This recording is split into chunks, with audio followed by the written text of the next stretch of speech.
diagnosis. Because when we're talking about things, chronic oxygenation and perfusion disorders, we have to talk about how it affects growth and development and what's on everybody's mind when they have a new diagnosis, which is what's going to happen? How is the end of my child's life going to look? Will it be sooner than I would have expected? Because it goes through every parent's mind when a child is diagnosed with a chronic illness. Okay, so it's something to think about. So let's take it stage by stage. How do you think chronic illness might affect an infant? What would you see? Would it be like a no eye contact, like bonding issue because they're always in the hospital?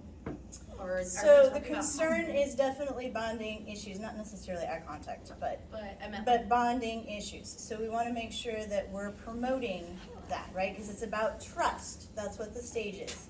So how do you involve the caregiver? And you know there's going to be frequent hospitalizations. From a nursing standpoint, what might you do? Oh, no, I was thinking what you might see. I was going to say potential developmental delays. Not like diagnosis-wise, but just because we're trying to be busy with treatment or being at home ill versus daycare. Yes. So we might see delay in meeting of physical milestones because then I just don't have it. Because remember, experience influences development.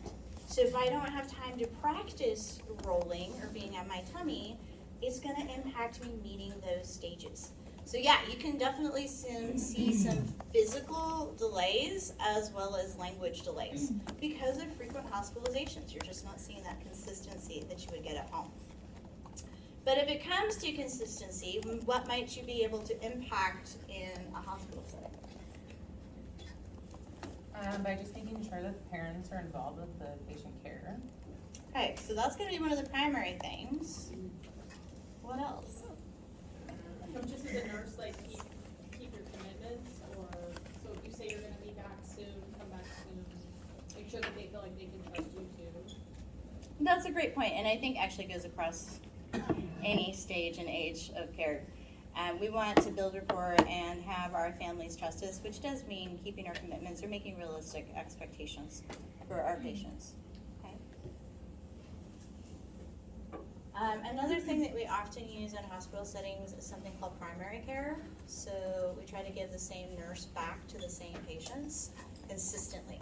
Because again, we want them to have consistent care, faces they recognize, and that can be really helpful. And those of you that go to the NICU, you will see that there are listed primaries for those particular infants for that exact reason. We want to provide primary care. For patients who are seen frequently because they have frequent hospitalizations, you may even have a folder that tells you as a charge nurse who are the primaries for that patient, who frequently takes care of them, so that we can assign them, even from the note of admission. Because again, as you noted, that promotes trust from parents as well as promotes bonding and builds rapport for kids. Okay? So there's things that we're going to do to promote it from the family side, but there's also things we can do from the nursing side. Okay. How about for toddlers? How do you think it might impact them to be in and out of the hospital?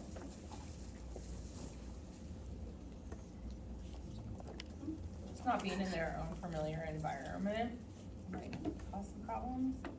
All right, definitely may cause some anxiety for them. That is our primary stage for being concerned about having parents late, separation anxiety, right?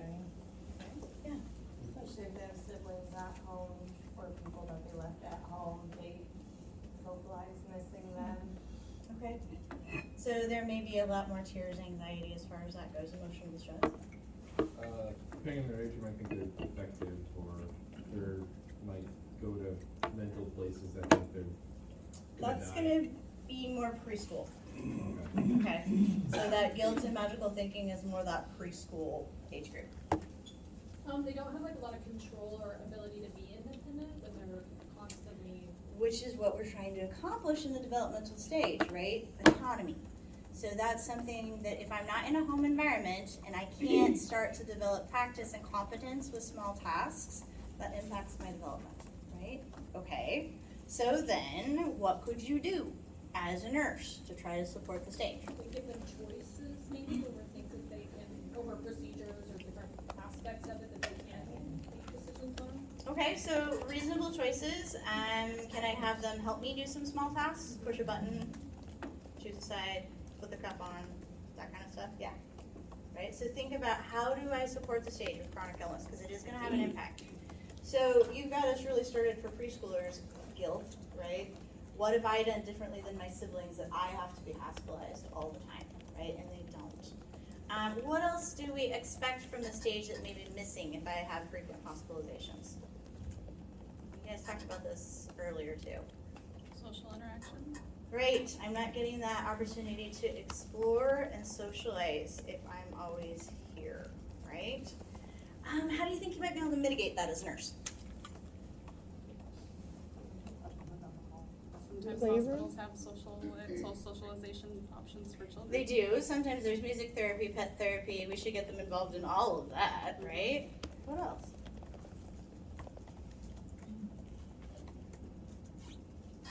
So here's a question for you guys. Does all exploration have to be out in the wide world? Technology. No. What could you bring to the hospital bedside? Tablet. Videos. Tablet, toys. If it's allowed, visitors. Oh, well, yeah, and they absolutely can have visitors, at least one usually. Mostly it's gonna be family right now, we're still locked down, but yeah, they should be able to have at least one parent with them on the bedside. So remember sensory exploration, there's a lot of toys that will stimulate that type of development, Play-Doh, goo, all that good stuff, Legos, any of that Duplos usually at this age. Sensory exploration does not always have to be outside. Think about what you can bring, okay? Can you let them, like, I don't know, play, not necessarily play, but like just see your stethoscope and stuff, or like see the Absolutely. blood pressure cuff or something and be like, oh, you can press this button, you can Yes, listen yes. to your own heart. So all the things that applied for your toddler, you can still use for your preschooler and add, right? So those are still things we can do. And we want to make sure that we incorporate medical play, which is, listening to your dolly before I listen to you, all those things. Those will help. Keep in mind though that chronic illness, they're not worried about it as much anymore. They are probably very familiar with the hospital setting at that point. Okay, they've been in a lot. So instead, it might be asking them what they know, what do you think comes next, do you remember? Because they're gonna know a lot of that stuff. So again, kind of tailor it to what their knowledge level is already, as far as it goes. And that's really the answer for a school age kid, right? Let them tell you. What do they already know about their diagnosis? What works for them at home? What do they hate, right? If a school-age child, a 9-10-year-old tells you that they never get the IV on that side, well, start it on the other side. Because they're probably correct. They've been there enough to know. So you should listen to your patient, okay? They know an awful lot about their own disease process. Kids are going to be lay people about everything else except for their diagnosis. And in that, they are an expert. And may know more about it than you do sometimes. It's quite amazing.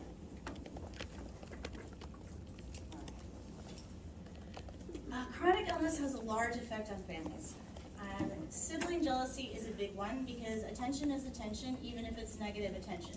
It still takes your parent away from you, right? So that's one of the things that they see when their brother or sister is frequently hospitalized, is that the parent is spending more time with them. They may feel guilty about being jealous of it as well, but they still notice it. And so we do see sibling acting out as well, either in the school setting or doing some negative behavior sometimes just to get attention. And that's very common and something we can educate families on. There's usually sibling support groups as well as patient support groups. And you should consider those. We find that the rate of divorce is higher in families that have children with chronic illnesses. And that relates really to the next bullet point. There is a ton of financial strain. And if you know the number one cause of divorce, it's about finances usually, argument over finances. So this is a big deal. And then you have a single parent, usually trying to deal with a child with a chronic illness. Okay? Which means that there is a definite need for respite care. That's in pretty short supply if you have a child who has specialized medical needs.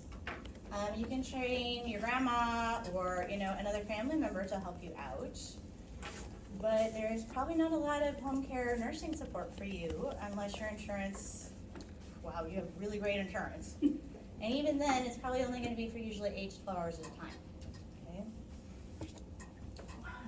I want you guys to keep that in mind if you're in a hospital setting. Even with your adult patients, if they have a primary caregiver, you may see them frequently take this as an opportunity to take a little time for themselves because they can't when they're doing that full-time caregiving job with their loved one. We should encourage them to. That once they feel safe with us taking care of their child, and it really is an honor, a gift that they're telling you that you are a safe person to take care of their child. I asked one of her, what are you gonna do with your afternoon? She's like, I'm gonna go fold laundry by myself. Okay. It's more the mental freedom of knowing you don't have to listen for an alarm, for a cough, or those things that weigh on you as a parent. So recognize that there is a huge need for respite care for a family if they're dealing with a chronic illness that you need to incorporate. When you're thinking about those aspects of family-centered care, these haven't changed. These are always things that you're going to consider. Open-ended questions, as always, are good therapeutic communication. And you're going to want to ask things, so how is it going for you guys at home? And you may hear more than you wanted to, because they don't have anybody else they can talk to about it who understands what it actually means for them on a day-to-day basis. You should plan time to ask that in your shift, because it's probably going to be about a half an hour, okay?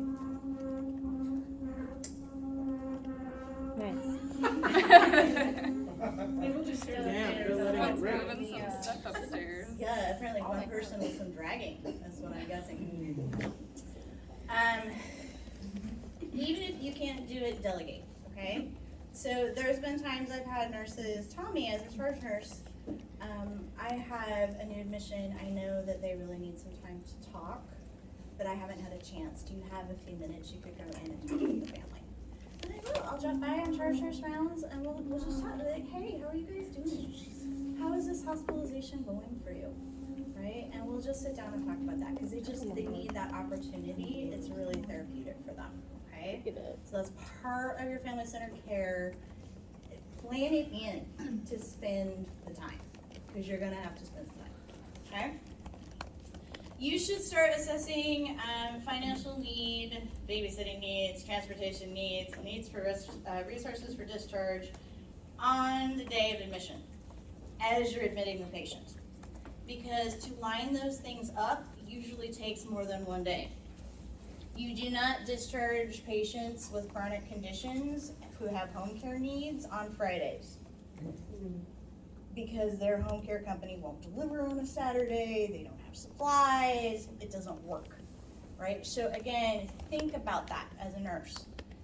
What will they need in order to get them home? Do we have those supplies available? Can I give them a weekend's worth in order to get them through? What would it take to get them home, okay? And let docs know that that's gonna be an issue, if it is, right? So we think about all those things to support a child with a chronic illness. For many of these chronic illnesses, there is an end date where we know that they don't have really long lifespans, and we anticipate that. There's also times where you have acute injury that you're dealing with, that even if you have a terminal illness, there can still be an acute or sudden exacerbation or event. Those are things that you will deal with as an emergency department nurse, as a pediatric nurse, as an ICU nurse, okay? or as an adult med-surg nurse, because that patient has experienced a recent death of a child, okay? There's still things that you need to consider. So, whether it was expected or it was not, we need to think again about development. So if a child has a terminal illness, there's certain things that we know about that process. Their cognitive development, rather than their chronological age, affects their response to death. In other words, if you have a child with developmental delay to the age of a toddler, even though they're 14, the toddler is where you're thinking about it, okay? Things that we know is that preschool children respond to questions about relying on their experiences and turning to fantasy. So again, it may not be real for them, whether it's about themselves or it's about a loved one. So for a preschooler who's had a recent grandparent death, for instance, they may again not recognize that as permanent, and that maybe grandma will come back again tomorrow, right? That can be painful for parents. So it's something to educate them that this is a developmentally appropriate and normal response, and that it may happen when these things go on, okay? When they're younger than 5, for them, death means separation from a parent. That's their main concern, is that mom and dad won't be going with them into this new experience. And so those are things that it's good to know and address as best you can. There's no perfect answer for any of these. It's just understanding how the stage affects the response, okay? Your literature says they do not develop a realistic concept of death until 9 of 10. That really just depends on the kid, guys. There's certainly preschoolers who understand it, and there are certainly older children who don't until 9 or 10. You're going to have to kind of assess that with the child in front of you and see where they are. What we can say is that we need to talk about it with them and offer a chance to say goodbye if appropriate. And this is especially true of siblings who have a sibling dying, okay? They need chances to say goodbye. It's true of grandparents, whatever. They need those choices. Many times, I think parents are afraid to have their children see a dying loved one, or to talk about that with them. But realize if we don't, that really leaves them alone and confused and isolated in a grieving process versus having a better understanding. It does mean that we need to prep. So before you have a young child go in to see a loved one who's dying, and this is for all of us, no matter where you're working, right? You need to talk to them about what they're gonna see. That their loved one may be cooler and paler than usual, that they probably won't talk to them. Those are really common things, right? And that they may have some equipment that is helping them to be comfortable, right? So there's tubes and there's lines and there's things that they might see. Depending on the process, those are very common things. If they're in hospice care, maybe not, but just prepping them for what it might look like for that person and let them know what they can do. They can go lay in the bed, they can still talk to them, they can sing with them, all of those things, okay? So it just means you need to do a little bit of preparation so that the child understands what they're gonna see, what they're gonna feel, and they know, okay? I probably would have felt the same as many parents about this until I went to a palliative care conference for pediatrics. And there was a really great panel of experts and children who were not allowed to say goodbye, were not given that choice, and how it affected them later. And it was really eye-opening how traumatized they were by not being able to say goodbye to that particular loved person. So it's something we can educate our families on.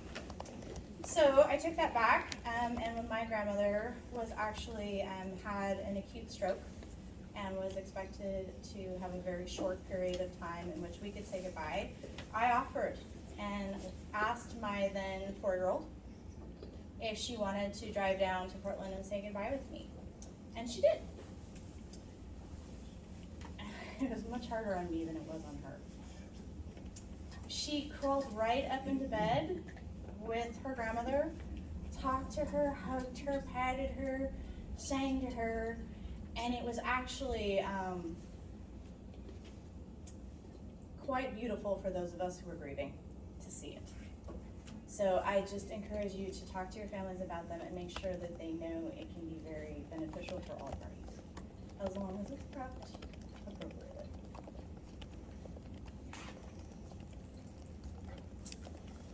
If it's the child themselves that are dying, they know. They may not know literally that I am dying, but they know their body is not working the way that it's supposed to, right? And they know everybody around them is sad and anxious. They know those things. So it really is important for us to be honest with kids and give them some realistic expectations. And there's ways we can do that pretty clearly. These are some links for you guys to look at. There's pediatric versions. There's talking about what teenagers and choices that they've made for themselves about this. I think everybody's pretty familiar with Make-A-Wish. That's something we can think about for long-term illnesses. But oftentimes, kids' wishes are a lot more simple than that. And they want to go to the park and have ice cream with their dog. That's it. That's really what they want. And then we try to do what we can to facilitate that as best we can. Okay? And that's really what it's about. The thing that you have to consider is that there is a lot of cultural nuances when it comes to death and dying, and you need to be respectful of whatever the family wants, even if it's not what you would have done personally or advised. We can educate them on the developmental theory around death, but that is not, it's not our place to tell them how to talk to their children about the process, okay? There are some cultures that believe that it is actually harmful to talk about death in any way to the person who is dying, that it causes them stress, and so they will not talk about it with them. If that's what they want, then we would respect their wishes, but again, talk to them about the fact that for young children, here's what they may see, right? And so those can really impact some of their decision making. Some of that stuff works better for adults than it does for young kids. Other times, there's a lot of process of family members coming to say goodbye, sitting with the deceased or dying person, singing a lot of rituals that are very helpful for the healing process. Again, as a nurse, you will support that to the best of your ability. We often will leave the room open for quite some time, especially if somebody's flying in to see that person, as long as we can. I will say that COVID really made that difficult, but we do the best we can. And for young kids who don't have words, under 5 especially, having them draw their feelings can be very helpful. Okay? And that's siblings or patients.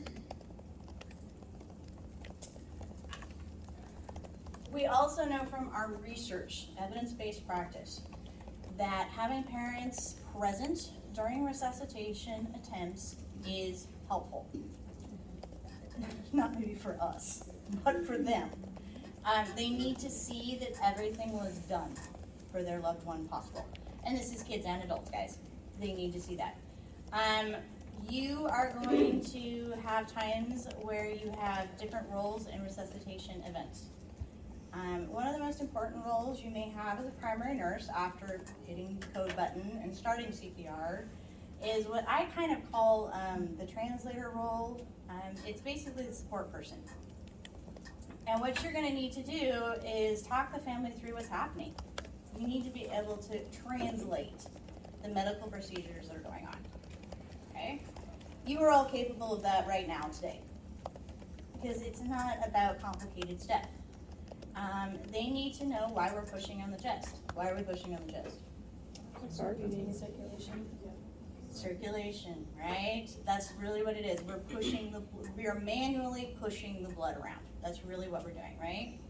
Okay, so we're keeping the circulation going. Why are we giving breaths?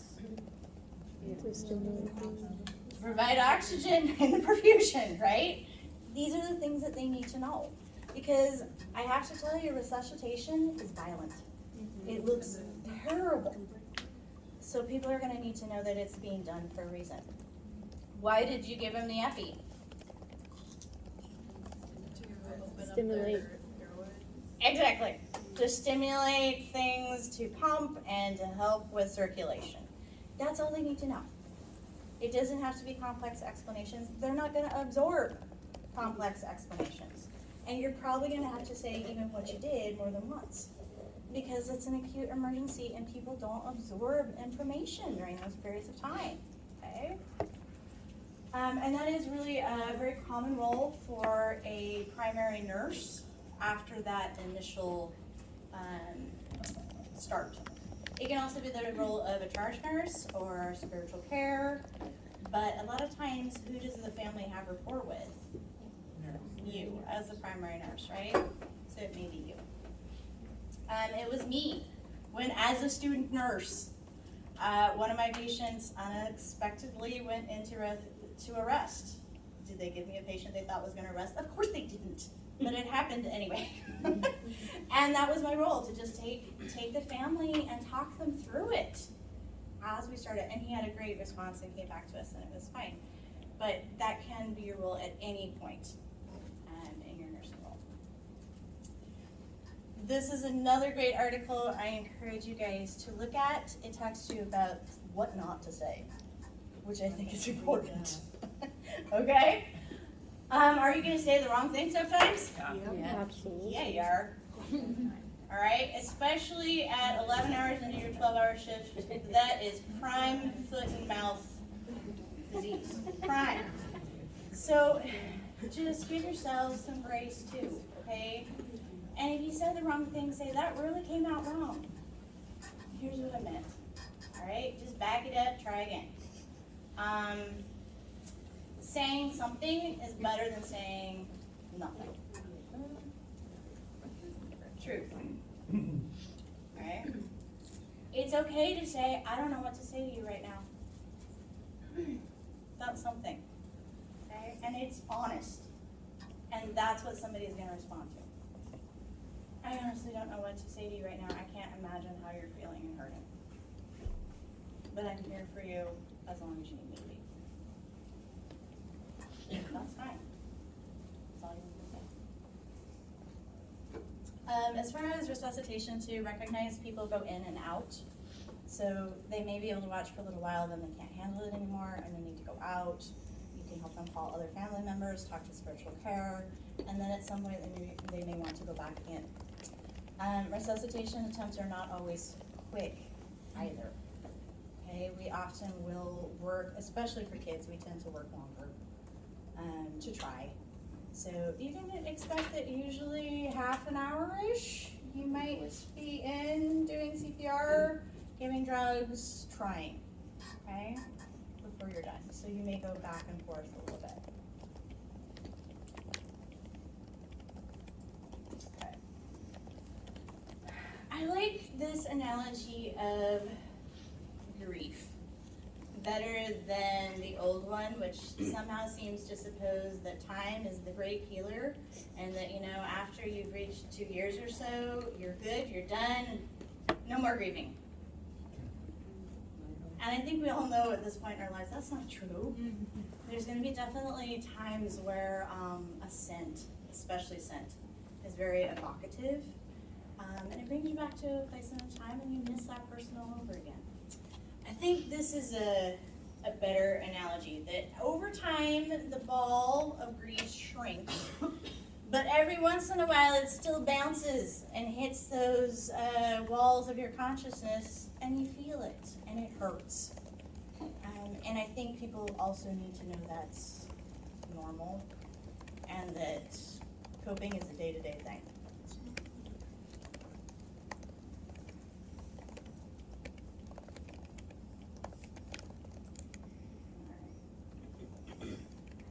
It's also a daily activity for you guys.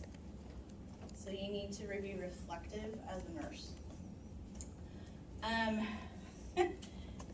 It's normal to have patients that you bond with more than others. It's normal to have patients who remind you of loved ones and friends, and you feel it more when they pass or they have a significant setback in their illness. That's normal. And it's normal to have patients where it's easier to cope with their passing. Maybe this is the first shift you've ever had them, and though it's still hard, it's easier than perhaps the patient that you spent 2 weeks with, right? So that's normal. Take stock of how you're doing that day. Communicate with your colleagues if it's hitting you hard, and if you need a longer break to get yourself back into game face, for lack of a better term, okay? Compartmentalizing is necessary as a nurse in order to get you through the shift. And that's great. I would say it's a skill that gets better with time, but it's sort of like that grief box too. You can have major setbacks where a patient that you were really fond of has a sudden demise, and it hits you really hard.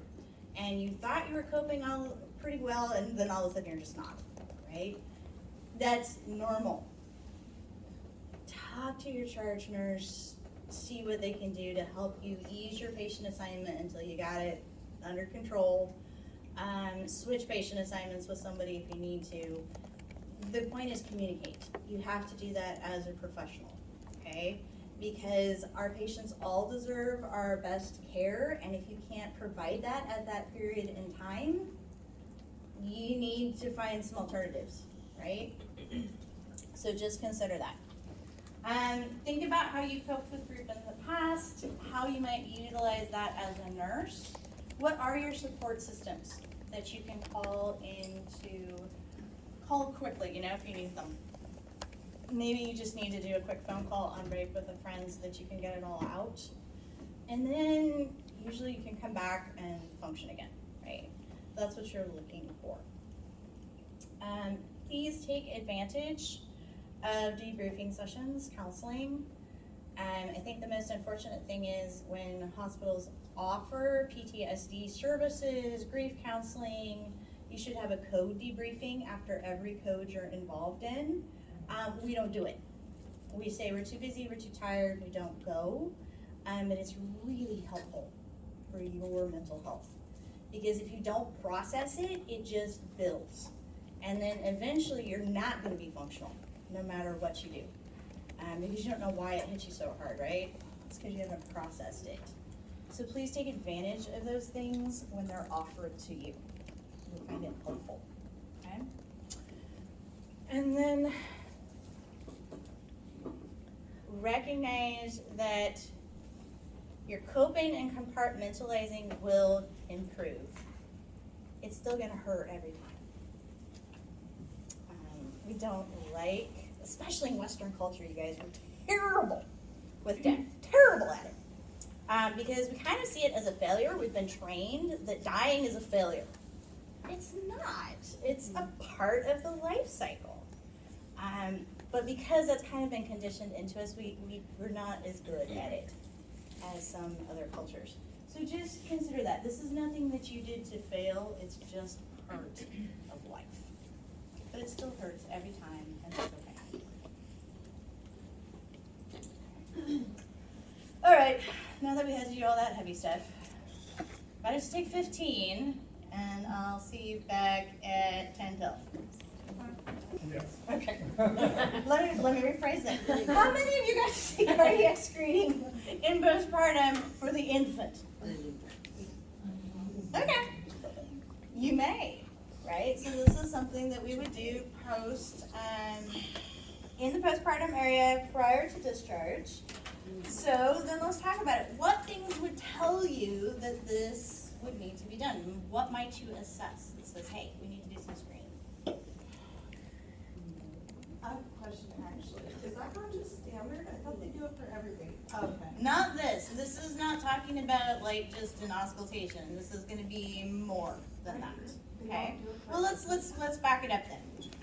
So what we're talking about is a cardiac screen, which we would do prior to discharge, is gonna involve putting the babe in their car seat, okay?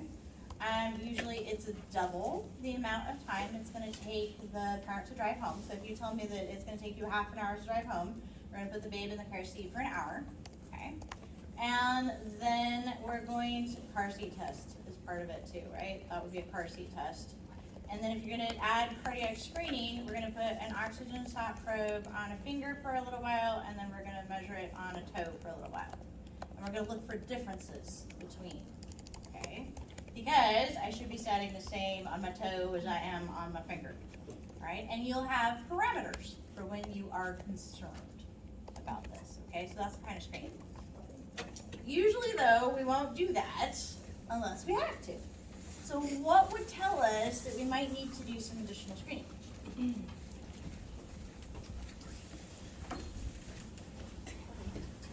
Low sats. Okay, so, but do we usually put our newborns on SATs? No. Nah. Maybe if there's like apnea or like episodes of apnea, if they stop. Okay, breathing. so if the kids sign out, like, we're probably gonna do even more screening than just this, but definitely that, right? So, in other words, perfusion, oxygenation changes would be something we were assessing for. And we know that there's definitely some differences in the first 24 hours that we needed to account for, right? So we expect that there may be some modeling, some of those things as the baby's cardiac system transitions. So really this will be a little bit after that transition period that we're looking. I was gonna say, like, tachycardia. So even if it's too slow, if it's too high, those are all things that we would want to look at. What about heart sounds? So if you've got a really loud murmur, we should definitely be doing some additional cardiac screening, right? We expect some soft murmurs and even sometimes intermittent murmurs as again that cardiac system transitions to extrauterine life, but those should be resolving. They shouldn't be loud. What else would tell you that there might be a problem with the cardiac system? Yes, we would definitely probably look a little harder if there was a family history of cardiac defects. What about like, I don't know if kids get edema, but could there be like edema or like fluid in their lungs or anything like that? Not usually this early. It takes a little bit for edema to develop. Fluid in the lungs, yes, if I have heart defects that are causing pulmonary edema and CHF symptoms. If the mom used drugs while she was pregnant? Not usually actually an issue for cardiac defects. Maybe something to consider, but again, we're thinking about what assessments would tell me I need more. Looking at perfusion and skin color. Okay, so pallor, skin color, those things, yep. A low heart rate. Bradycardia or tachycardia, either one, we should look a little closer. Here's one of the other big ones that maybe you haven't thought about. Fatigue with feeding. So falling asleep at the breast, not even wanting to get to the breast because they don't have the energy for it. So those are some other more subtle signs of things that we might look at. All right, so you've seen some of that. We have a murmur that doesn't seem to be resolving, sounds a little louder. Let's go ahead and do some testing. And that's when we might do some of these pieces. We might do just a simple sat probe test first to see if we see differences. Before they go home, we'll do a more extensive one if we need to with car seat testing. If we do see problems, there's going to be a referral to a cardiologist, as you might expect, right? And then we'll move on to whatever fixes are needed for that particular type of defect, okay? And those are things that we would consider. Those early signs, though, are going to be that louder murmur, fatigue with feedings, skin color changes, and usually it tends to be more tachycardia than bradycardia. I'm trying to compensate for the fact that my heart isn't pushing as well as it should be. So I'm gonna go make it go faster and push more frequently since I'm not getting enough oomph, right? Those are things to think about. All right. And of course, then we might move to that 12 lead EKG, chest x-rays, all that stuff. All right. So common things you're gonna see, not an exhaustive list, but some examples of heart defects in different categories. So increased pulmonary blood flow, you might see PDAs, ASDs, and VSDs. There's some of those things that we can see it going backflow basically into the lungs.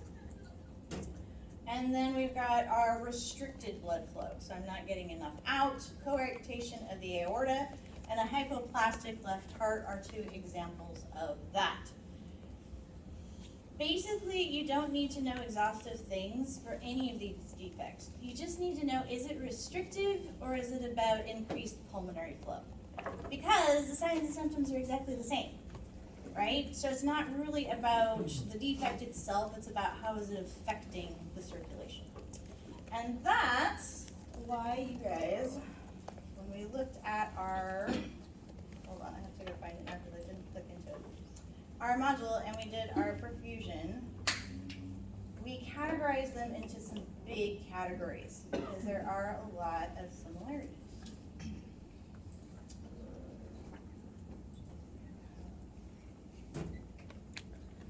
So if we were thinking about our increased blood flow, you can see some of the things that we talked about there. Fatigue, if they're getting later than about 48 hours of age, you could see some of that edema starting to develop. Tired with feeding, use of accessory muscles. So again, as we're trying to support circulation, we also have to support oxygenation. So you're going to see that tachypnea as well, accessory muscle use. And then we're thinking about some of those pulse changes. Things that we might want to do, and these are done by a prior group for you guys, is your usual assessments. We want to see if things are getting better or worse. And then we need to think about what medications might you use if you're worried about fluid buildup in the lungs. Lasix. So when you're thinking diuretics, it really hasn't changed from the stuff that you do for adults. You're going to use a lot of those same medications. The difference here is that this is a congenital malformation instead of acquired cardiac disease. That's really the big difference. But some of the things that we're doing to help, exactly the same. Okay? So again, focus on stuff you already know. You're going to see some things about NSAIDs up there, and there's some research that says ibuprofen can actually help close PDAs early if given early. And so we'll give some doses of that, see if it helps. Eventually, if necessary, you might also need some surgical intervention. That depends really on how much it's affecting the child and the size of the hole. Sometimes kids can actually slowly close them as they age. So those are things that we consider. How much is it affecting them? If you needed surgery for cardiac defect, when do you think you might have it? How early? As soon as possible. It's not actually going to be as soon as possible unless I guess it's catastrophic. 6 months is about when we would start thinking about it. Why? Do you wanna see if they close up on that? Yeah, we can give some of those opportunities, especially if it was smaller, but that's actually not usually the primary reason. So even for larger holes, we're going to try to wait till 6 months. To let the heart be strong enough to withstand surgery at that magnitude? Not the heart, but yes, you've got the right idea. The kid. The kid just needs to build up some resilience. The bigger they are, usually the better they can tolerate the surgery. So if we try to get them to about 6 months of age. We don't always make it because there's too many other effects. They're not feeding, they're just having too much hypoxia. And we will do it sooner, but if we can, the goal is to try to get them to 6 months before we do a cardiac surgery. As best we can, okay? For restricted blood flow, The surgery is the same, right? If we can, we will wait till a little bit later before we do it.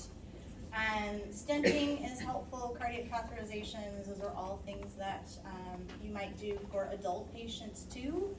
And for similar reasons, we're trying to widen out that vessel, right? Do you continue to see tachypnea, poor feeding, retractions, circulation changes? Right, so those things are not really changing. Those are gonna be similar for all cardiac disorders. So checking them off the list, right? What's similar that you're gonna see? Differences. These are the ones that we're looking for in some of those screenings and why we might do it prior to discharge. Because if you have restrictions, if I still have an open PDA, I have other ways to do blood flow. But when the PDA closes, all of a sudden my option did too. And so it isn't sometimes until about 48 hours that you'll see the circulation changes in some of the restricted blood flows. And that may look like differences in pulses. And so this is where you're gonna see there would be BPs that would be different between the upper and the lower extremities. Same with SATs, right? So higher SATs in a finger versus a toe tells me that I may have one of these restrictive problems. We've had much better options of catching them earlier by doing cardiac screening on all kiddos, or most kiddos before they go out, to try to catch them. Otherwise, you may not see it until they come in for their first visit with their pediatrician a couple days later. Sometimes it gets picked up there. So, things to think about. Make sense? Okay. So you also note that digoxin is one of the things you might give. Are you familiar with that with your adult patients? Okay. What do you need to do before you give digoxin? Blood pressure. Check your blood pressure and heart rate. Okay. What's your minimum to be able to give digoxin for adult patients? 60. You think that's still the number for kids? No. No. You're really worried. I heard 60. So where do you think it is? It's 100. 90. That's actually a really good guess. Your doctor will give you the order, but usually you're going to see your minimum be between 80 and 100 for the most infants. As they get older, they may drop it a little bit. But remember, you still have to assess that you don't have bradycardia, but just remember the number for bradycardia is different in infants than it is in adults, okay? But that's what you're looking for. Does my patient have bradycardia? If they have bradycardia, I'm not going to give them digoxin, right? So those are some of the things that we think about. So if I need to auscultate my heart and check for tones and bradycardia, do I need to teach parents how to do an apical pulse? You do, right? So that's one of the things that we'll be educating them on. They need to know how to do that too. Because they're going to have to check just like we do. They're not going to do blood pressures at home, but they should do an apical pulse prior to administering. Okay? All right. That's the interesting thing with Peds too, right? You have all of these things, but the parent has to know enough about it to basically provide nursing care at home. So that's a lot of the education you're going to do, because you're still going to need to take that little one home. Tetralogy of flow is as in the name. It's 4 different problems. Okay, you have kind of hit the jackpot as far as cardiac malformations. You do not need to remember all of these for me. You just need to remember that there's 4 of them. This tetralogy, it's in the name. And the significance on x-ray, it's a classic boot shape. This is what they call it on x-ray that tells you that this is one of the malformations that's happening. Because there's so many concerns, if you have a lot of unoxygenated blood circulating, we're gonna have to correct in stages. We can't correct everything at once. So again, we might start around, well, earlier maybe for these kids. But we'll wait as long as we can before we start, and then they're gonna have it in stages over early childhood, okay? Because there has to be recovery time in between each. Okay? If you have this, you're going to be on prophylactic antibiotics from day one, because we're concerned about upper respiratory infections or other bacterial infections happening, which could then create even worse complications. Okay, so those are things that we consider. For kids who have this condition, they often present to the ED with TED spells, tetralogy of Fallot, so it's just abbreviated TED spells, which is basically cyanosis. But it's really particular to their particular cardiovascular situation as well. If you have this, the absence of a heart murmur is actually worrisome, because it means that their cardiac circulation is compromised, because we're actually using the holes sometimes to help us with circulation in this respect. So it's actually more worrisome than hearing the murmur. Okay, so that's something to think about. You will note that things that usually bring it on: mornings. Can't really fix that. Agitation and crying. Noxious stimuli. And it lists phlebotomy, but I just want to tell you that for young infants and toddlers, there's a lot of things that can be classified as noxious stimuli. It can be getting sweet potatoes instead of, applesauce. That is noxious stimuli. And it will cause crying. And then you'll have this. Also, there's nothing you can do as a parent about waking your child up in the morning. Also really not optional. So these are not necessarily infrequent, okay? And so we're gonna teach parents how to deal with them. The one that I want you guys to remember is the very first intervention, which can be done in any setting. Knee to chest, okay? The big star next to this, I want you to know it. This is the first thing that they're going to do. So you're basically trying to chunk it up so that the circulation is focusing on the organs, not the periphery. It's one of the things to think about. We can, so reduce it if you can. If you can't, you can't, right? And then supplemental oxygen if needed. If that's not fixing it, if they're still hypoxic, cyanotic, then we're gonna take them to the hospital. We'll provide medications, additional oxygenation. We'll go from there, okay? This is not something you're gonna see very frequently, but it is something they love to ask you about on NCLEX, because it's a weird pediatric thing. So that's why we're reviewing it today. Not because I expect really any of you to see much of it. Unless you work at Children's, and you might.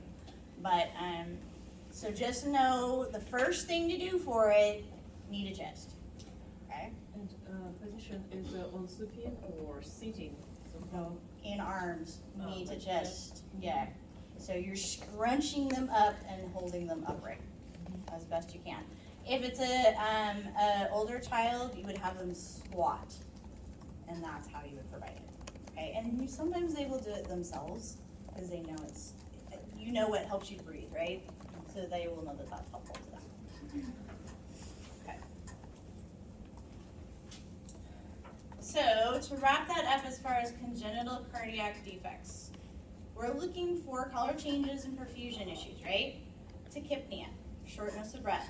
Lung sound changes, which are going to be more frequent if I have increased pulmonary flow issue than if I have restricted, right? Tachycardia, edema, sweating with feeds or at rest. So in other words, for adults you would think, do you have shortness of breath and sweating like when you go up the stairs? Because that's more exercise for them. But remember, for infants, feeding is the exercise.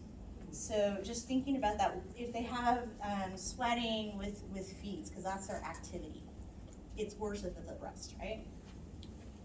Same thing for endurance or fatigue with feeds. What does this look like totality in just a picture? Failure to thrive. right? That's what you're gonna see.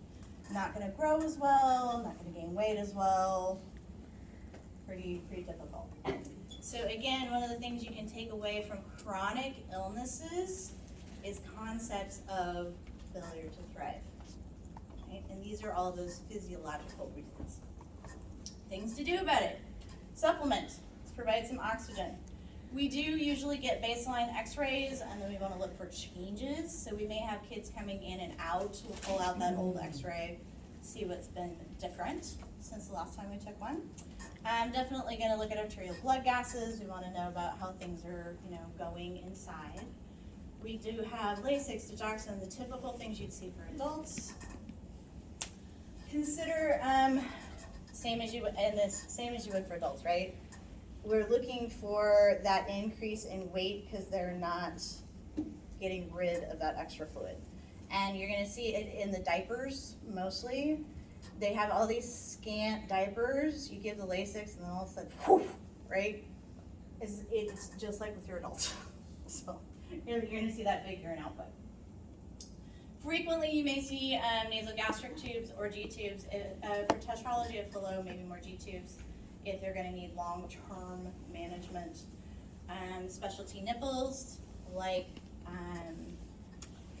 that are easier for them to get the food in. They don't have to work as hard. So you might see some of those. Most commonly, though, you're going to see increased calories. So we might do 24 calories so they don't have to eat as much. And the other things we sprinkle do. Make sense? So let's look at it a little closer. So we've got a 2-day-old diagnosed with the PDA, which is what kind? Pulmonary. Okay. She's early as well, 34 weeks, born at 5 pounds 6 ounces. She lost a little bit, which is normal, right? After birth. She's tiring with breastfeeding after 5 minutes. So we moved her over to the NICU for feeding support and monitoring. So, what are you worried about right now? She's not getting enough calories. Okay, so we might be worried about calories. Heart problem. Perfusion. Okay, we're worried really about perfusion. How is it affecting her feeding? Okay, because if I can fix one, I can probably fix the other. So those would be things we'd be thinking about. And we know perfusion affects oxygenation. So we'd look at both, right? That really goes to your assessment. So where's your focused assessment? Right here, right? You're going to be listening to lung sound, you're going to be listening for that murmur, and those are really where your focused assessment is. Yes, I would still assess for fatigues with feeding, and I'd be doing those cap refills, looking for perfusion and pulse changes. All of those apply. So, what would you want to tell parents?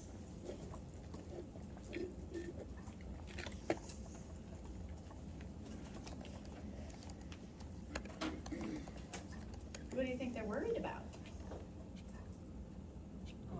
They might worry that the mom might worry that she's not feeding correctly. It's why the child doesn't eat well or get tired too fast, so it's her fault. Let's Okay. start from that. So again, thinking about that guilt aspect, and she's premature, right? Yeah. So parents always wonder, is there something I didn't do during pregnancy that caused this defect, that caused my baby to be born prematurely?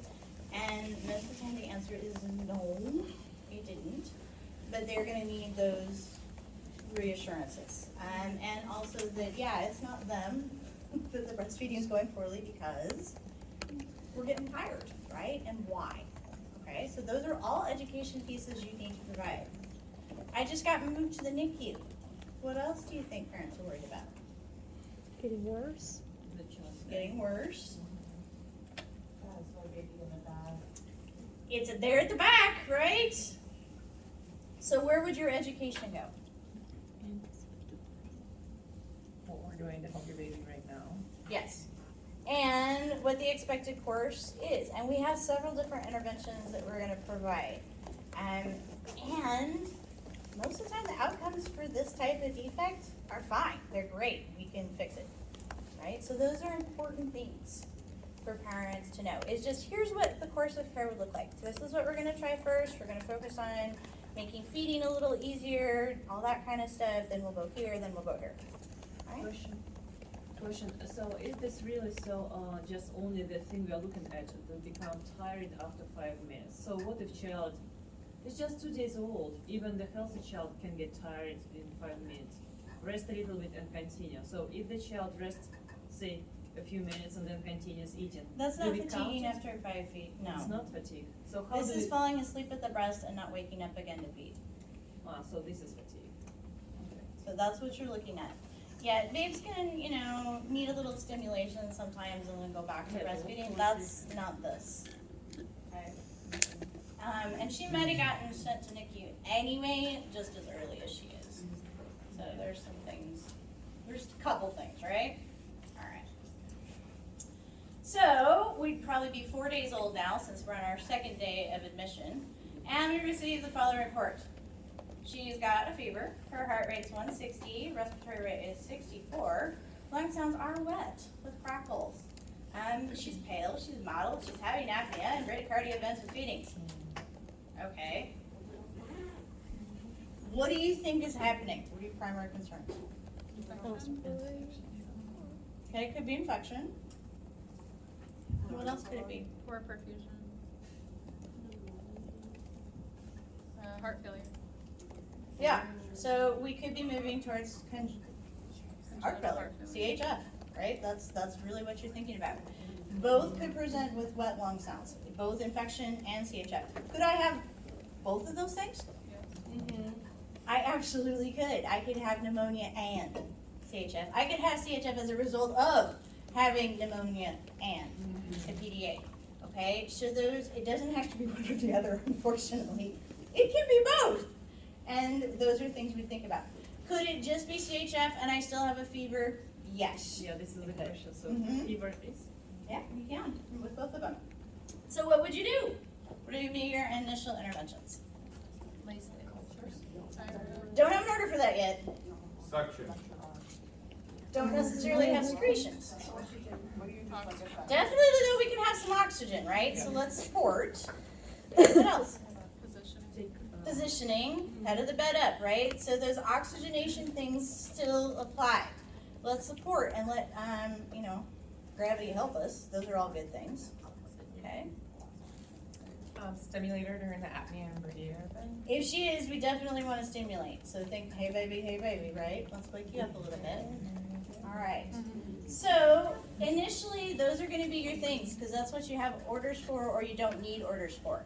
Is you're going to turn the head of the bed up and you're going to make sure that you have oxygen. It says she's having these events with feedings. Does she still get to eat? No. She does not. So NPO until we figure out what's going on. So remember, if you're having adverse events and they're new, you should stop with the feedings until we evaluate and figure out what's going on. Okay? I know that it hurts all of us, but missing one feeding has not killed any of us yet. So it'll be okay, and we'll figure it out. That's one of those things to think about, is that if you're noting these things, it's a new sign or symptom, pause. Let's do some reassessments, okay? So it also sounds like we might need some new orders. So we're gonna need to do an SBAR for the doc. We have a situation, we definitely have some background. We have a known PDA, we have a known 34-week of age, right? Those are all normal. We talk about our assessment, which we've just done. What do you want your doc to do for you? Can we ask for Lasix to get rid of the fluid? We can ask if they would like to start the patient on diuretics. Your choice which one. Okay, so we can ask that. We might need to do some things before we get there though. Okay? Oh, X-ray. X-ray. Let's look, see what's going on, because we would like to know if we do have an infectious process or if it's just fluid in the lungs. Is it both? That will be helpful. Okay, so chest X-ray. Cardiogram. We might want to do an EKG. We probably did one initially on baseline. She is on a CRM monitor, but we might want a 12 lead. Sure. An echocardiogram? That's probably what you meant, wasn't it? No, Yes, an yes, EKG or yes, so. yes, both. Yes, both. Okay. Cultures for infection. Yes, okay, so it's time for lab work again. We probably did some on admit, but we need to see if things changed. So we're gonna do a complete CBC, we're gonna do a Chem 8 at least. We wanna check those glucose levels, and then we are also going to probably add a blood culture and whatever else they decide they like. So that's just what we're gonna set. Did you want to do any lab work? Right, and you can leave like, did you wanna do any imaging? Did you wanna do any lab work? Did you want to consider starting the patient on diuretics? Right, so those are all things we could ask. They're probably going to defer on the diuretics or antibiotics right, until we get the chest x-ray back and we see what it is, okay? If we don't have one already, we could also ask, we do need an order now for the patient to be NPO'd until we have other things to do. And we can ask if, when we restart, do they want an NG? So those are all things that you could consider. What about IV? If the child is having If she IV at didn't, this time? she's gonna get one, because a lot of these things, especially some of the imaging they might want, like an echo, we may need an IV for that I as just well. thought, what if we give the water pill, so we kind of dehydrate the child, and the child is not eating, right? We're not gonna dehydrate the child, because remember, it doesn't take that long to do a chest x-ray, you guys, and labs. She's not gonna get dehydrated in that time period. They may start IV at maintenance once we figure out what we're dealing with. Those are things we can decide. I'd like to have a better picture though before we start. Okay. Just one thing, so this condition, does the child needs more, kind of to stay in a more warm place? Or, so does the temperature affect this condition somehow? The temperature, yes and no. So what you're thinking probably about is the fact that infants, especially premature infants, have temperature instability, right? They're relying on us to help regulate their temperature. So this is a child that's probably gonna be in an isolette already, which is going to be kept at a certain temperature. Which allows us that if they're getting a little chilly, we can turn it up. If they're getting a little too hot, we can unwrap them, turn it down. It gives us some options. What we don't want is for them to be spending energy, metabolic energy, trying to keep their temperature up instead of oxygenating, right? So you're trying to reduce the workload on the infant however you can. That's what you're gonna be thinking about as a nurse. So we don't want them to have to worry about their temperature, so we'll regulate it, but they don't need to be warmer particularly. Yeah, so that's like, if it's breathing hard, it's work hard, it should be hot, kind of like when you breathe hard, you work out, you're hot. But at the same time, you do not have enough muscle and fat, so you should be cold, and blood is not circulating, so what is the? You're just gonna monitor it though like you do everything else. So we'll do temperature, vital signs, Q3 hours, and we'll keep them in their isolates.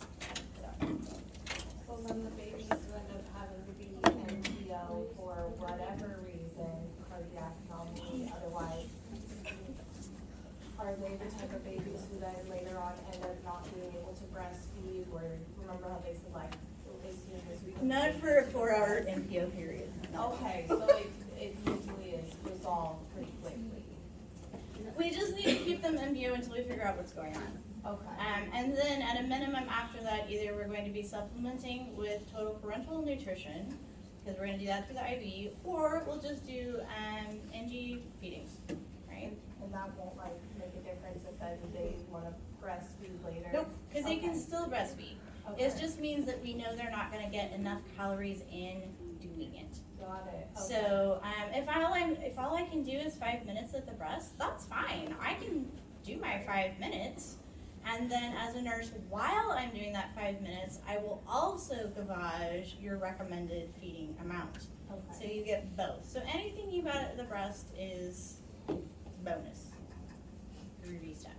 Because yeah, we don't want to short circuit that process, but we also want to make sure it's not hard for them. Okay. So, we actually will very frequently supplement while the baby is at the breast, because then they get all of the positive reinforcement for doing it. I have a nice full tummy, and I had this nice time with my mom. Breastfeeding is a great thing, right? And it helps support milk production for the parent. It supports bonding for the parent. All of these things are good. But in the same respect, a dad can very easily do skin to skin with an infant while we do a gavage feeding. They should have positive associations with feedings, not negative ones. And that's what we try to support as nurses. All great questions. Okay, so I did promise you that we would talk about rheumatic fever. Talk about rheumatic fever.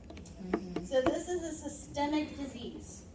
It is an autoimmune disease versus a viral disease such as scarlet fever. And the main issue is that it can scar the mitral valve of the heart. So this is one of the ways that as a kid you could get acquired cardiovascular disease. Okay?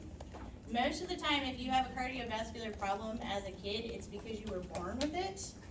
There's only 2 ways to really get it as a child. This is one of them. And as we talked about, it comes from strep. So a lot of times in the history, you will find that they had a sore throat 2 weeks beforehand or some kind of viral symptoms a couple weeks beforehand, and then they have this. Okay, so it's one of the things we find in the history.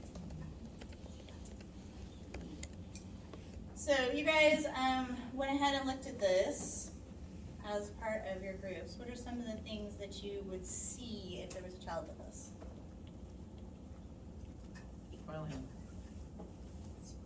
I got 2 of them up there, yeah. So we can get a fun rash. That one's good there. Got some subcutaneous nodules that happen at the joints. Those are interesting. Different, usually, than anything else you'd see. What else? Fever. Okay.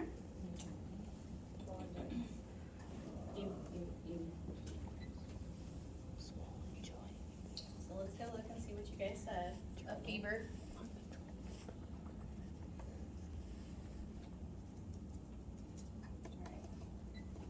Here's what you guys said. So we've got fever because it is inflammatory, right? So fever often goes with that.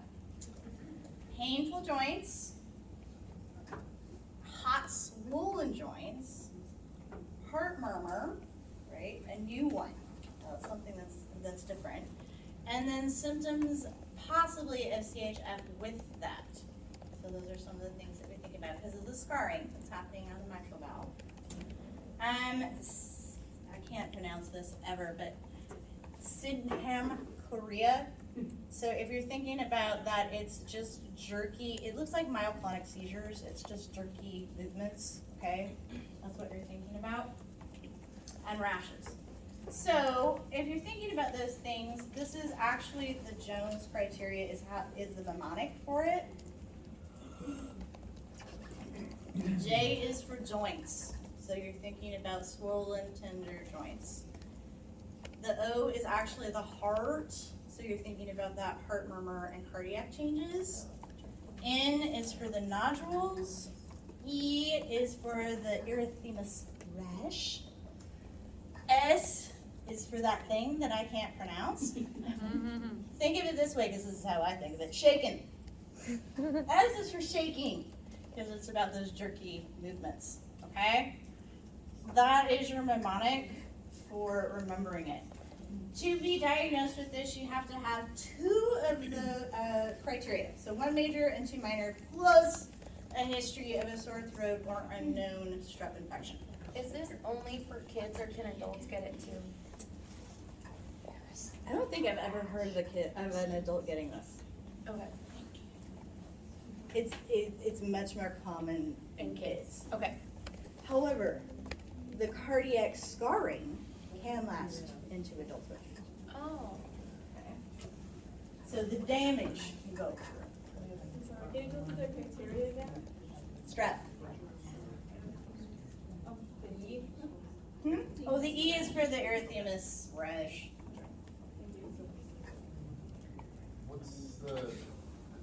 What's the one major, so one major is strep, or I'm confused, what's major and what's minor? Don't worry about that too much. Just know that this is, if they're gonna make a diagnosis of it, this is what they're looking for, is things on here. Because anytime you think about autoimmune diseases, we have to kind of rule stuff out before we can make that diagnosis. So we're looking for some of these criteria. One particular child, I've never seen one child that had all 5, but they usually have a couple of them.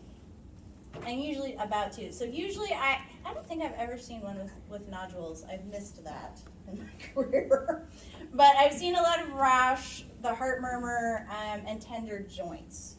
That's what I've seen most frequently. So they usually have a couple, but not necessarily all. To diagnosis. If you had a child who had suspected rheumatic fever, what would be your priority assessment? Heart. Thank you. Please auscultate your heart, because if they have a heart murmur, that means we need to do some other assessments, right? They will get a baseline echocardiogram, usually a 12 lead, but that means I need to do it sooner if I can hear a heart murmur. Versus if you have a child without one, I'm going to be less concerned about the timing of the test. It still has to be done, but it may not be stat, right? We are going to provide some antibiotics. We usually want to, just in case, right? There's still some strep in there. Might do some antibiotics. Corticosteroids, because this is an inflammatory condition. So that's one of the things that we're going to do. And then because now I have scarring, basically, if you think about it, there's a little ledge. Anytime you have a scar, right, there's like a little ledge where bacteria might find a spot to sit and then propagate and cause infection. So that's why you might end up on long-term antibiotics, prophylactic antibiotics, until adulthood. Minimum usually before any dental procedures. So those are things that you might consider.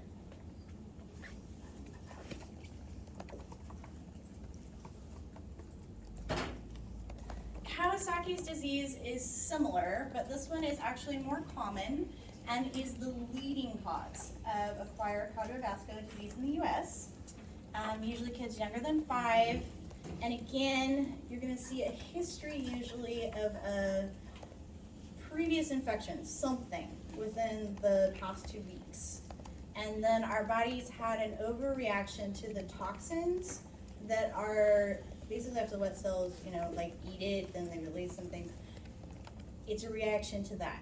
We think, not entirely convinced. It is not contagious. This is, again, more of an autoimmune type response.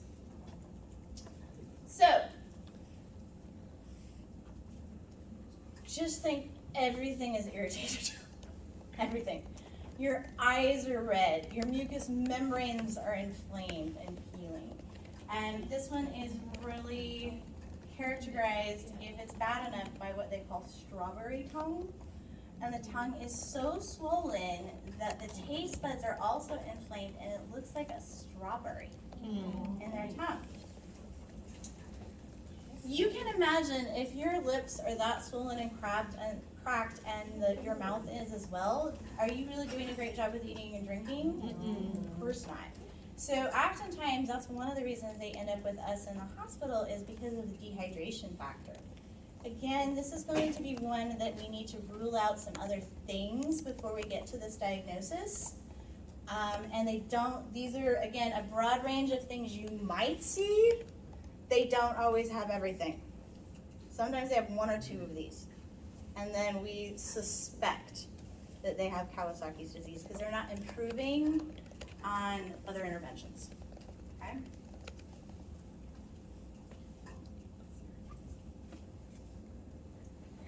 It usually tends to hit them pretty fast because it is a reaction to those toxins.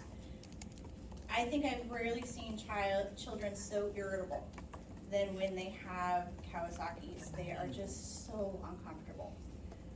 So that's one of the things that it really, for me as a nurse, is really characteristic of this particular disease process.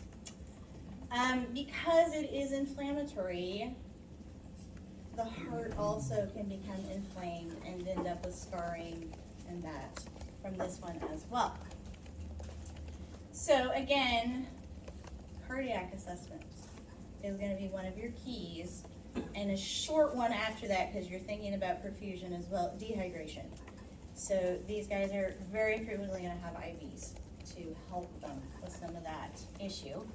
When it gets to a little later stage, you will also see this peeling of the skin at their nails and on their toes. That's also characteristic of this one. Sometimes they're home by the time that happens, and you may not see it in the hospital. Okay? So, because this is sort of an overexcited immune system, IVIG is one of the treatments. Usually one dose will do it, sometimes it requires two. Those are things that we think about. And because we're worried about the heart and inflammation, this time only, and this is not a viral infection, we will give you high dose aspirin. For the heart, not for pain, yes. 4 times a day sometimes, okay?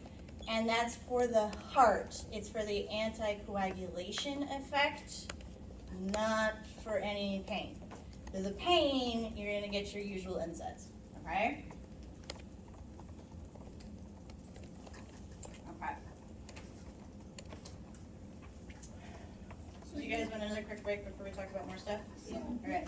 with the aspirin, so we'd still be worried that they could get the Reyes syndrome? No, because this is not a viral illness So here. so it's not a concern? It's not a flex. But usually aspirin is contraindicated in children, except in this case. Much to add, other than kind of the developmental stuff that we've talked about as we go through. So when you're making your own copies and your study notes, look at the age groups that are most commonly affected, and again, think about as a nurse, how would you apply that developmental theory to the interventions? But you guys have a great outline for the things that you would be worried about. So just a quick note on, all right, so I need to study for the test, right? So it's about application. So the expectation might be, what will you prioritize? So if you have a patient who comes in with history of, what would be one of your history questions to ask? Right, so those are things that you want to think about. If you have a child with suspected rheumatic fever, what would be your priority assessment? Heart, right? You guys already told me. So those are gonna be the kinds of questions you would think about. And as you do your studying, that's what you should consider for yourselves. Make up questions, make sure you take advantage of the quizzes that I put in the modules for you guys too, okay? All right, and then think about what education might a parent need for any of these disorders. Those are things that you might get asked. Okay. So we're gonna move on to kind of our concept slides. And I put these in their suggestions that I hope you will follow for yourselves too, for any of the things that you're learning. Try to drop it into concepts. What is similar that you can, remember, and then tweaking. So if you're thinking about clotting and perfusion issues, we think about obstruction, sickle cell, right? That would be an obstruction as relates to clotting. And then you're thinking about how that affects your oxygenation. Because if you can't get it through, you can't oxygenate, right? If you're thinking about how it affects spleen and liver, if I have problems with red blood cells, where does all of that get broken down, right? And so if I have to have increased breaking down of red blood cells, if it has to be processed differently, you might see issues with the spleen and the liver. So we look for enlargement, we look for concerns there. Marrow is where it all gets made. So one of the things to think about is a dimmer switch. So when you're thinking about the bone marrow, is the light all the way up? Is production ramped? Is it normal where it should be in the middle? Or is it dimmed? Are we decreased? Okay? And for each of the things that you might consider, think about what is the bone marrow doing in that particular disorder. Sometimes, like in some anemias, it's about we don't have enough to make the types of red blood cells. So in other words, a dimmer switch, right? I don't have enough, so I've got stuff on low. For your immune system, if I can't oxygenate it and perfuse it, I probably can't fight infection as well either. So again, we're thinking about being at increased risk for infectious process. If it's a chronic illness, which if it's about a particular perfusion or platelet disorder, failure to thrive, right? Because those are things that we think about. It affects oxygenation and therefore growth.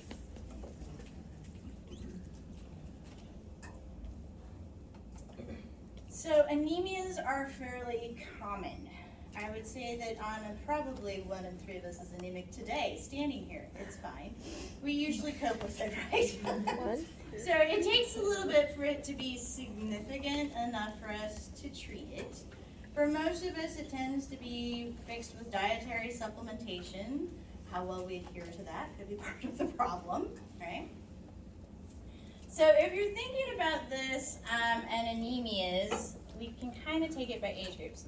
If you're going to think about an infant with anemia, what is the most likely cause?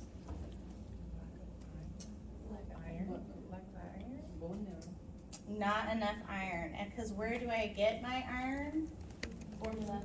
Fortified Foods, right? So that's at 6 months when we need to start iron fortification, because my stores from mom have pretty much been used up. So for most infants, it's again just about fortification. Let's make sure that you're getting the iron supplementation that you need. For any anemias, these are general symptoms that you might see. So no matter what the cause, the symptomology looks the same. At the end of it, yes, you could see some jaundice. That's not where most of us start. Most of us start with just feeling really tired and maybe some short of breath as we walk up the stairs. Okay, that's where we start. For an infant, what would it look like then? Tired and eating. Exactly, fatigue with eating, not finishing, right? Because what's their work? Eating. So if they get fatigued with that, that's going to be one of the concerns. You may see some compensation, maybe a little tachycardia, maybe a little tachypnea as we try to compensate for this issue. As it gets worse, sure, you can get to the fainting, the low blood pressure, and eventually chest pain. That's really far down the line. Okay, for most people, it just starts pretty mildly. For infants too, if I have fatigue with feeding, and it's been going on for a while, you may pick it up at that 6-month checkup because the child hasn't gained weight the way that you would have expected.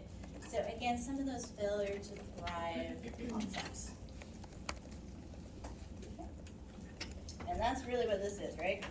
Diet change, add it in, maybe you just need some vitamin D.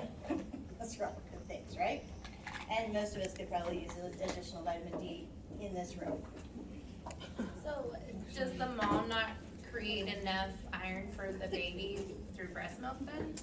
Not after, you still have red blood cell iron stores from your intrauterine experience that you can use up through about 6 months of age. Breast milk is going to provide some, but not enough. Okay. I've grown to a point where I just need more, and that's kind of where we are at 6 months. Because remember, at 6 months, I should be starting solids. We just want to make sure that they're iron fortified too. For preemies, other people that might have other concerns, you may even see iron fortification start earlier than that with some liquid. Let me just tell you, that stuff tastes gross. Just gross. Also, if you get it on your clothing, it will never come out. That is just now part of your clothing, just so you know. And it does not smell good either. Those are all things that we can. Addicts vitamins is the same, which you will see in the NICU. All that stuff is nasty. It's supplementation that needs to happen. So again, you may be teaching parents how to provide supplementation. It's going to be in a syringe. It's going to be local administration. Their children are not going to like it, and they're going to need to offer something nice afterwards.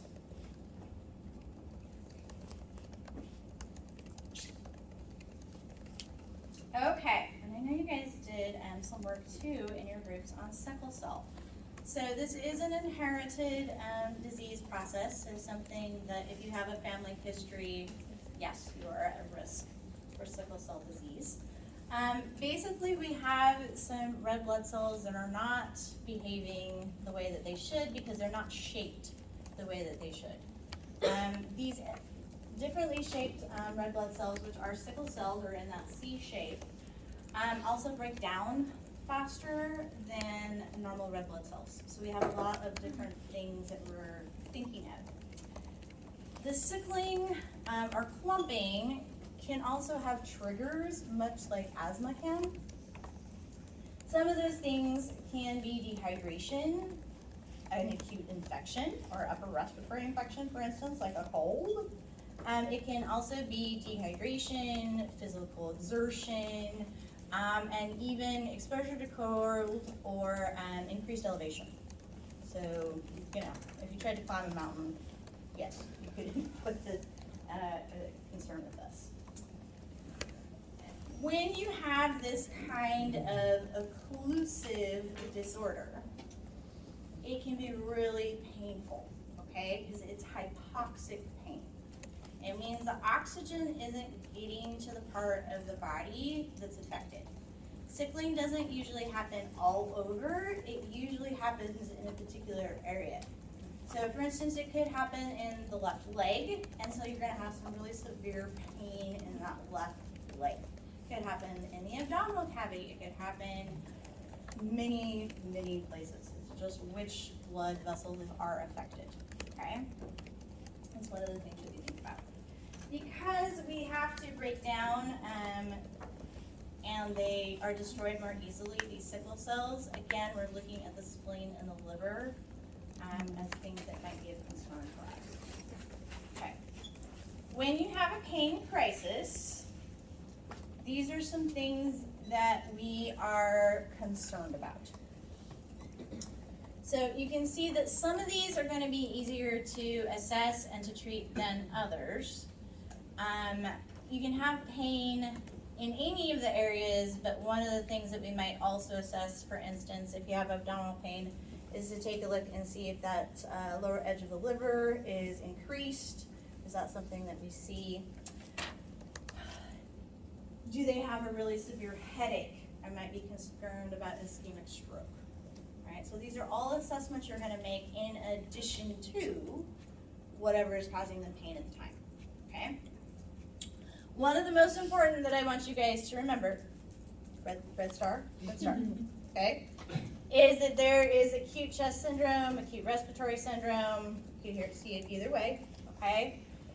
Because oftentimes what brings our kids in is an upper respiratory infection as an exacerbation to the sickle cell, which means you need to pay even more attention because it can masquerade.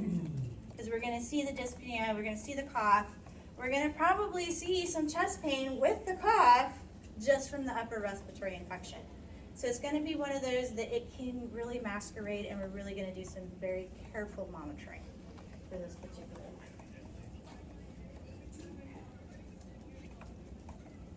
So, for those of you that worked on this one, as a nurse, if you have a child come in a pain crisis, what are you going to do? Pain assessment. Again, age dependent, right, on which one you would use. Right? What would you expect to hear from a child in pain crisis? As far as, like, what number do you think they'd be at? 10. 9, 10. 9, 10. It's really bad, okay? All right. So what else are we going to do? Possibility of blood transfusion? There is. We need to prepare for blood transfusion because we got to get rid. One of the ways is to just replace, right? The red blood cells that are not behaving properly with some brand new ones that should be perform the job. Okay, so that's one of the things to prepare for. What else?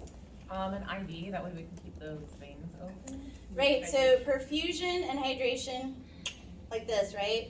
So we want to make sure the child is hydrated, IV support for sure. Oxygen? Yes, This is a hypoxic disorder, right? So if I'm not transporting the oxygen around well, let's support by giving you some supplemental oxygen, definitely. Good. Okay. And if I'm in 9 out of 10 pain, what do I need? Pain management. And what kind of pain management will it be? The appropriate time. Morphine. It's gonna be morphine, you guys. Okay? So that's gonna be one of the things. Can I also have some Tylenol and ibuprofen too? Yes, I can. All right, I'm probably gonna need all of it. It's really common. To illustrate the point, for one of my patients who came in fairly frequently with sickle cell disorder and pain crisis, and he was, well, by the time he left me, he was a teenager, but a school-age child, okay? He was so painful during his 24 hours of admission, the first 24 hours, that he would not get up to go to the bathroom. He would actually wet the bed because it was so painful for him to get up. And it was less painful for him to do that and risk the embarrassment, because school-age child, right?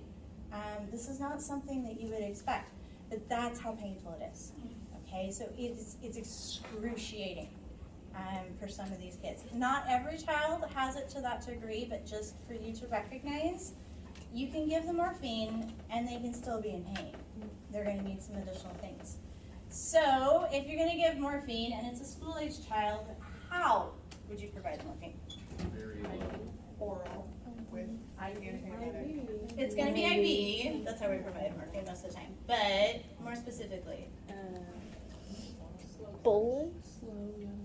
I think okay. I'm not giving you guys enough context, I don't think. So ways you can provide morphine. So you can bolus it, right? One-time dose. You can have it continuous so that you can titrate, or you can have it on a PCA. What would you want to do? PCA. Okay, so you're going to have your continuous titration, which we usually do at night, and then usually PCA bolus dosing during the day.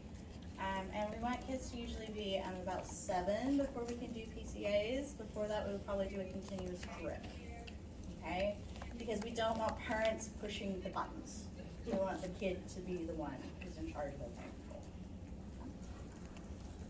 Just to recognize that, yes, they're going to need that kind of support. Okay. So, as an illustration, if we talk about Leon, a 4-year-old, and he's admitted for sickle cell, and it's complicated, as it frequently is, by an upper respiratory infection. And we've got our IV started. He's at 1.5 times maintenance, because again, we really want to hydrate so we can perfuse. The illustration I like is, so if you're thinking stroke, right, that's about the clotting and the narrowing. So we have something that's gone somewhere and it's obstructed everything. That's a cement blocks in your roadway. You cannot get through, right? Sickle cell is more like I-5 at 5 o'clock, all right? You're trying, but it's gonna take you a long time to get where you're going. And the arterials are clogged and everything, right? So it's closer to that kind of idea. Now, if I could add an extra lane, if I can get into the carpool lane on I-5, things are going to go a lot better for me, right? If I could just widen the lane. IV fluids, widen the lane. Okay? You can tell I'm a very visual person. I have to think about these things. These analogies may not work for you. Find something that does so that you can remember.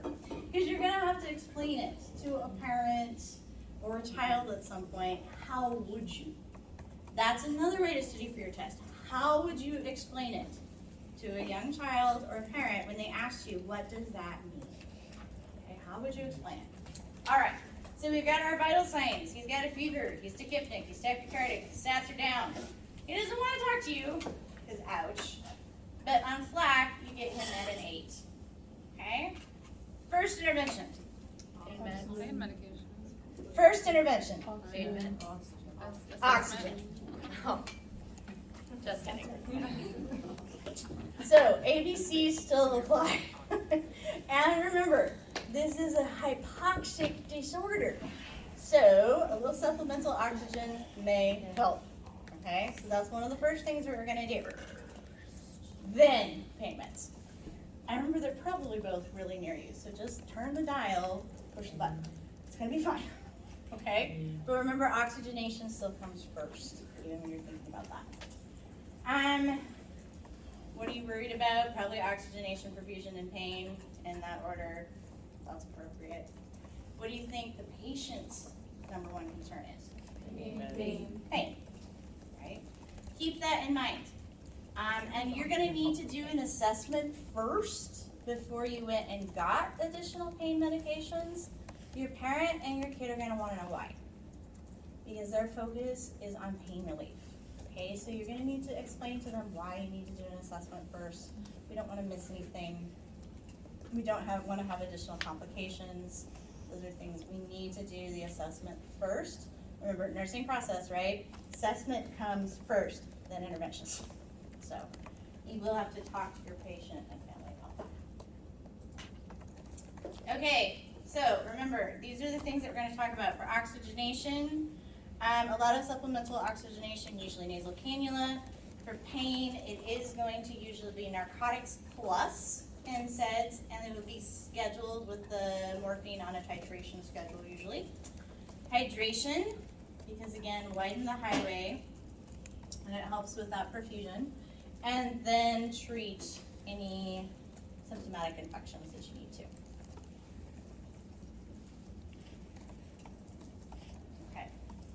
You guys also will have a perfusion DSIM, and that's your Brittany Long one, which is a sickle cell anemia, and she is in acute pain crisis. So, again, this is a 5-year-old for you. So, assessments, what would you be doing? What do you anticipate when you go into this room? Oxygenation. The other stats, listen to the lungs. Okay. Perfusion. Pain. So, and pain, right? Those are gonna be your focused assessments. You're gonna wanna check that cap refill, pallor, tachypnea, tachycardia, the usual steps. So that's really what you're thinking about. You know that even before you go into the room, right? Okay. Initial interventions you anticipate. Turning on the O2. Oxygen. Pain Meds. Those are gonna be your main ones, right? So those are things you think about. Remember, positioning can help you. You want the patient at a position of comfort. At least a 30-degree angle is probably gonna help everything. So those are things you could consider. And just remember that your patient's primary concern is probably the pain. And that's probably, I think, one of the hardest things as a nurse is telling your patient they need to wait just a minute before you can go get it, because you know that they're worried about it. So. All right.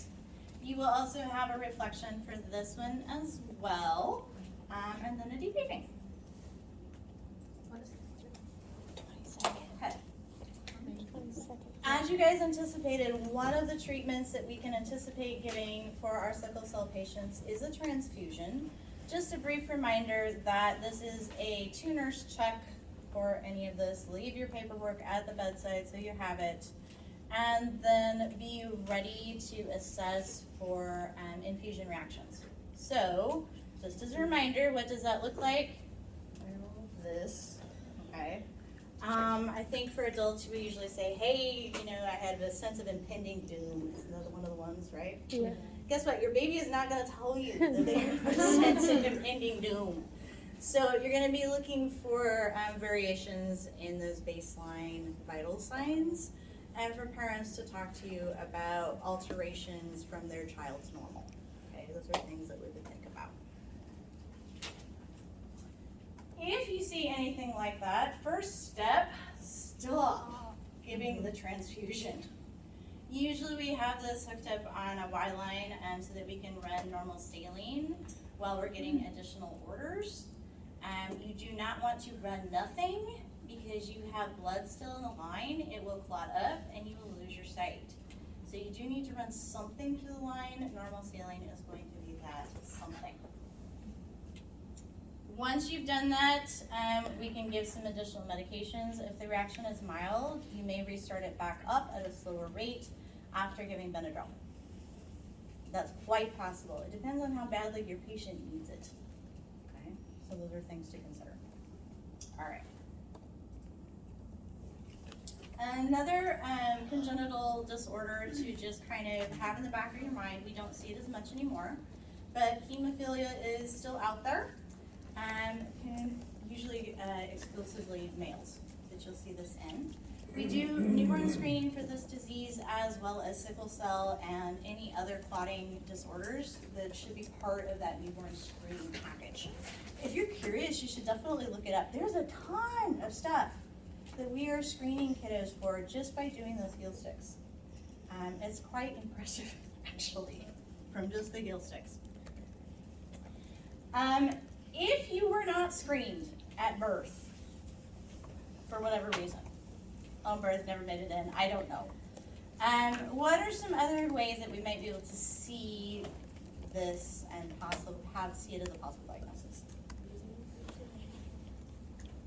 Very easily bruising. Easy bruising. So sometimes what we see is you came in for that first vaccine shot and there's a huge bruise blooms immediately at the immunization site, and we should not see that, right? It'd be really unusual. So that's one of the ways that sometimes they initially pick up hemophilia if it was not caught before. Isn't it pretty common to have like nosebleeds too that don't Yep. stop? Nosebleeds that are difficult to control, to stop, and then our lovely picture here, bleeding into the joints. Okay, so bruising here, it's swollen and fluid filled. I had one kid tell me it felt sloshy. So those are unusual and would be signs that tell us that something's not right. So what would you do about it?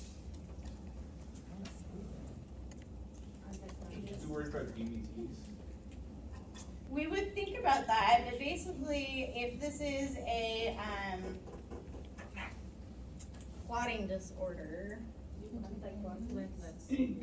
yeah, we may need to do add some platelets. You know, there can be other things like that. I'm not going to educate too much of it. You're not going to see it that often, but recognize there, and it's not always severe.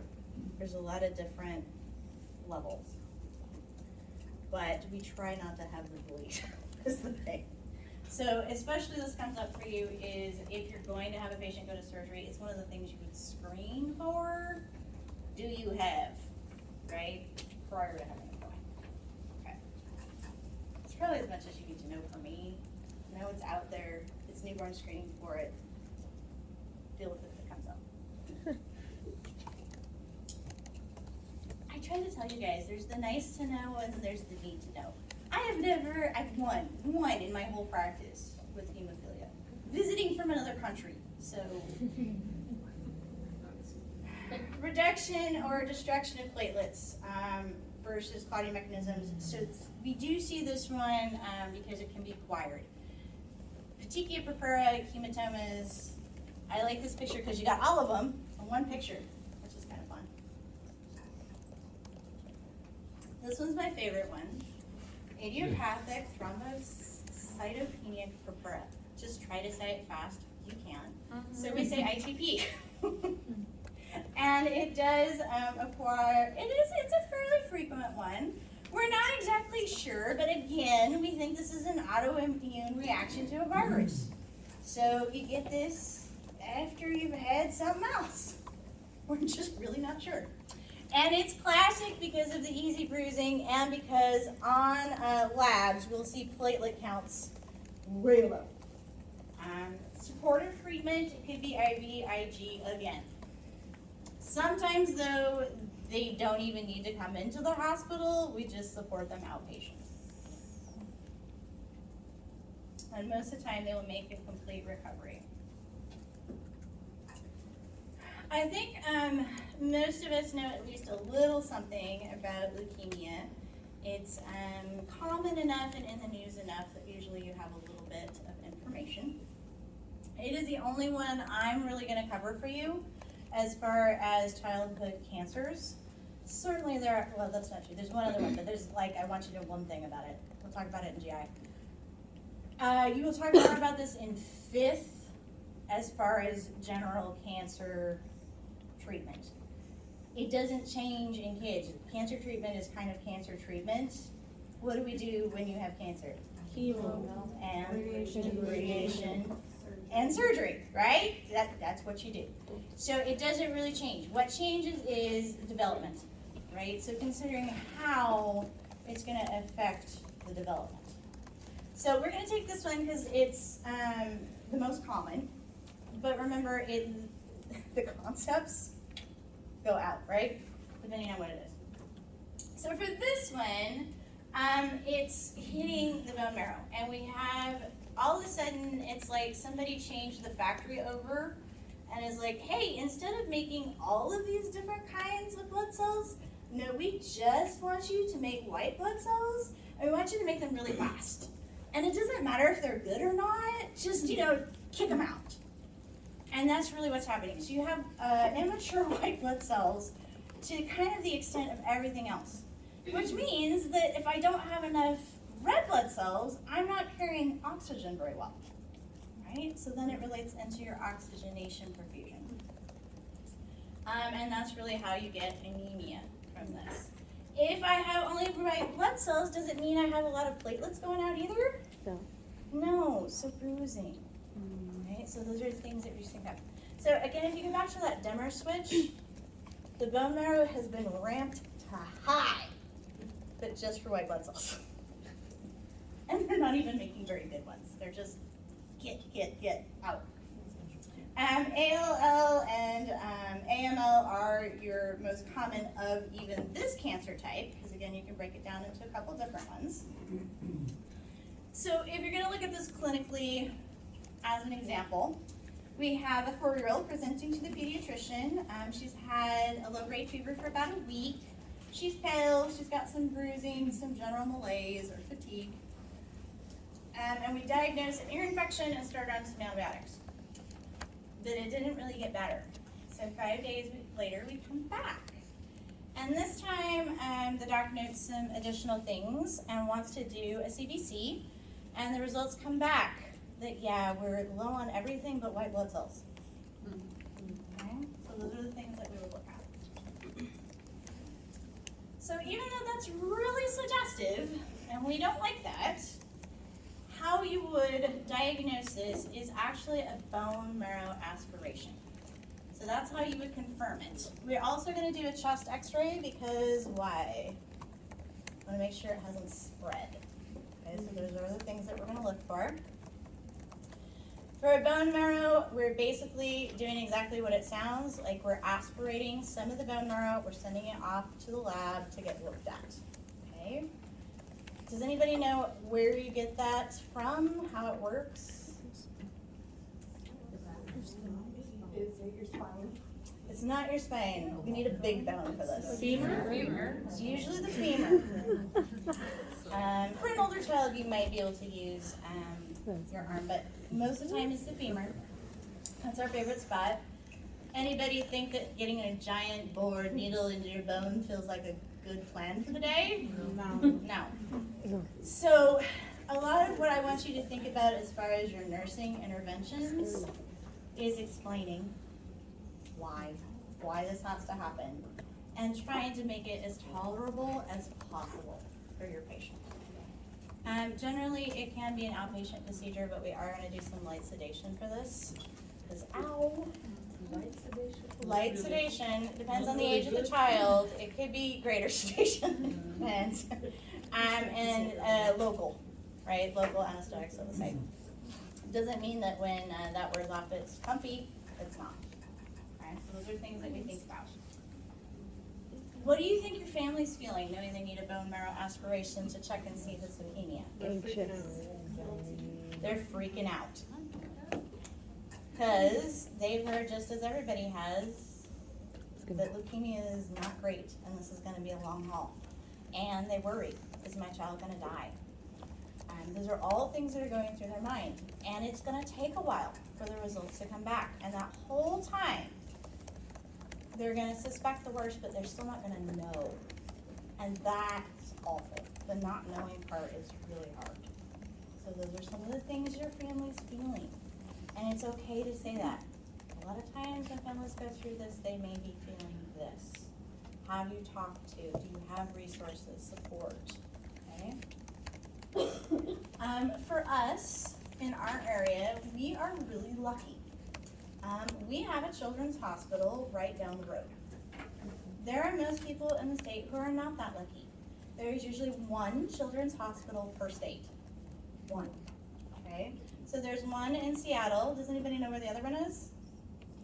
Spokane, okay, that's it. That's it. So it means that if I have this illness and I live in Ellensburg, then I am making a trip across the mountains to get treatment. Because where am I gonna go for treatment? Seattle Children's. That's where I'm gonna go for treatment. The good thing about that is they're really good at their job, you guys. And they have really great wraparound services, which includes sibling support, parent support, kids support. That's why it's great. It's a great place to receive care. But recognize that you're probably not your home. We'd be lucky, it'd be our home for us. But Seattle Children's serves folks from Oregon up through Alaska and Montana. Okay, they will serve for all of those. So her diagnosis comes back that yes, it is leukemia.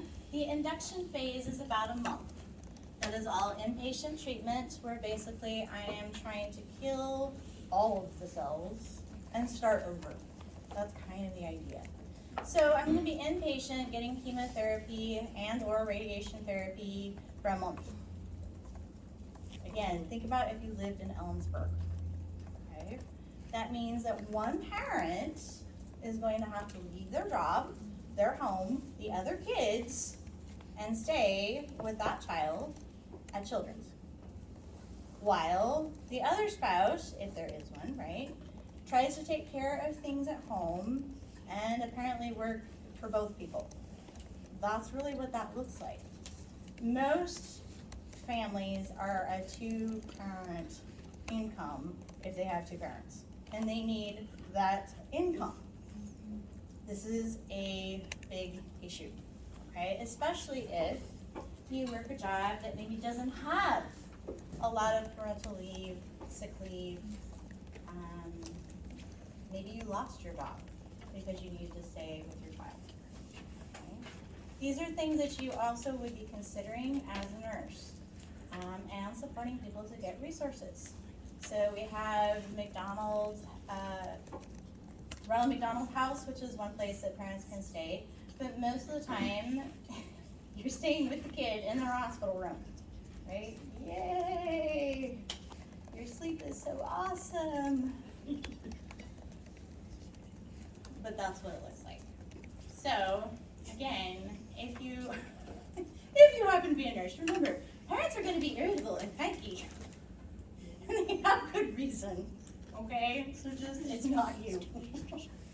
But don't they have like resources for some of those parents that are traveling, like Ronald McDonald House and like, well, I know that, but I'm saying like, is there a time limit to that? Like, are they allowed to stay for the 28 days?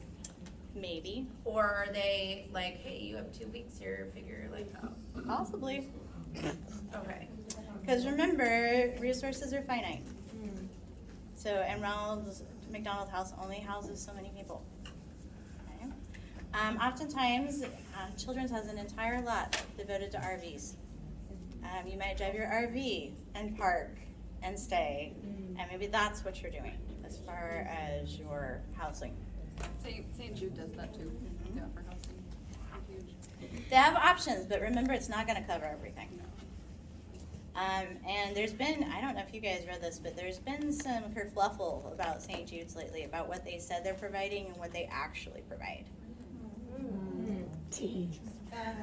There is also like limit on it, but I know Children's like offers to reimburse your parking when you're staying there for days and like food vouchers and stuff to try and help where they can when you see a social worker while your child's in there. Right, and that's gonna be one of the first steps as a nurse, is you're gonna refer to the social worker to help them get the resources they can. But to recognize too, that no matter how generous our hospitals are, we are not gonna be able to provide for everything. And we're probably gonna give you a 10, I think ours was, you got $10 per meal, Yeah, right? And that's the voucher we could provide. for a couple days, yeah. And that's what we could provide. So that's $30 a day in the hospital cafeteria, which if any of you have eaten in the hospital cafeteria, Hit or miss. doesn't go maybe as far as you would like it to go, but that's what we could provide. But it's still helpful. It's still helpful. $30 a day is better than paying that $30 out of pocket. When you're not. Yes, and I'm not denying any of that. I just want you guys to recognize what this looks like for a family, okay? Hopefully then, you hit remission, and so then you only need to go in for treatment once a week 6 to 8 months. for 6 to 8 months. Again, if you lived somewhere far away, that might be quite the hardship. Are you taking off work? Is there a way to get it done at a clinic near you? These are things that we would have to talk about as discharge got nearer. Okay. And then maintenance every 4 weeks for 2 years or more. Okay, so it is a very long process. The good news is we have really good rates of remission and recovery these days. So that's the good news. But it is still going to be quite a long haul. So again, if I was diagnosed with this at around age 5, what does school look like? Not good. I'm doing a lot of homeschool, a lot of online school. I'm missing out on social interactions. Again, you'd be considering that developmental impact as a nurse. Children's, again, is really great. They have playrooms and social supports, all kinds of things. Again, consider siblings. I just lost my sibling for a month to the hospital, and to overgeneralize, it tends to be mom. Mom and mom is there with them. Again, thinking about those chronic conditions, sibling jealousy, acting out, really normal. Okay? How do they get to and from? What are their transport needs? And the impact on them financially is not just for the hospitalization period, but probably for some time. Okay? Insurance also doesn't cover as much as we'd like it to most of the time. Is the child, I'm assuming, considered neutropenic also, so then their life. Yeah, in this one right here, for sure, they're a neutropenic. So they shouldn't be socializing and everything will be different even when they are at home. Yep. It's really rough, especially during this critical phase, because it usually is school-age preschool kids where we see this diagnosis, and what are they missing? So anything that we can do to think about that. When they get into, when they're considered stable, they may also be able to go to summer camps and some things with their siblings, with other kids who've gone through the same thing. And most kids say that's really helpful and rewarding for them. And there's scholarships and things available for that too. Okay, so I think we know what our treatment interventions look like. Recognize that when you have somebody who is more susceptible to infections, and remember all that chemo has side effects that you're also dealing with. I think sometimes as an oncology nurse, our nursing is more about dealing with the side effects than it is actually the chemo itself. Because the nausea, the hair loss, the malaise, the pain, all of that really affect your patient. Most of the time they don't want to eat, they're not hungry. It's trying to deal with the side effect piece of it that we spend most of our time on. And they get to know you really well, a lot of primary nursing and oncology care, and you get to know them.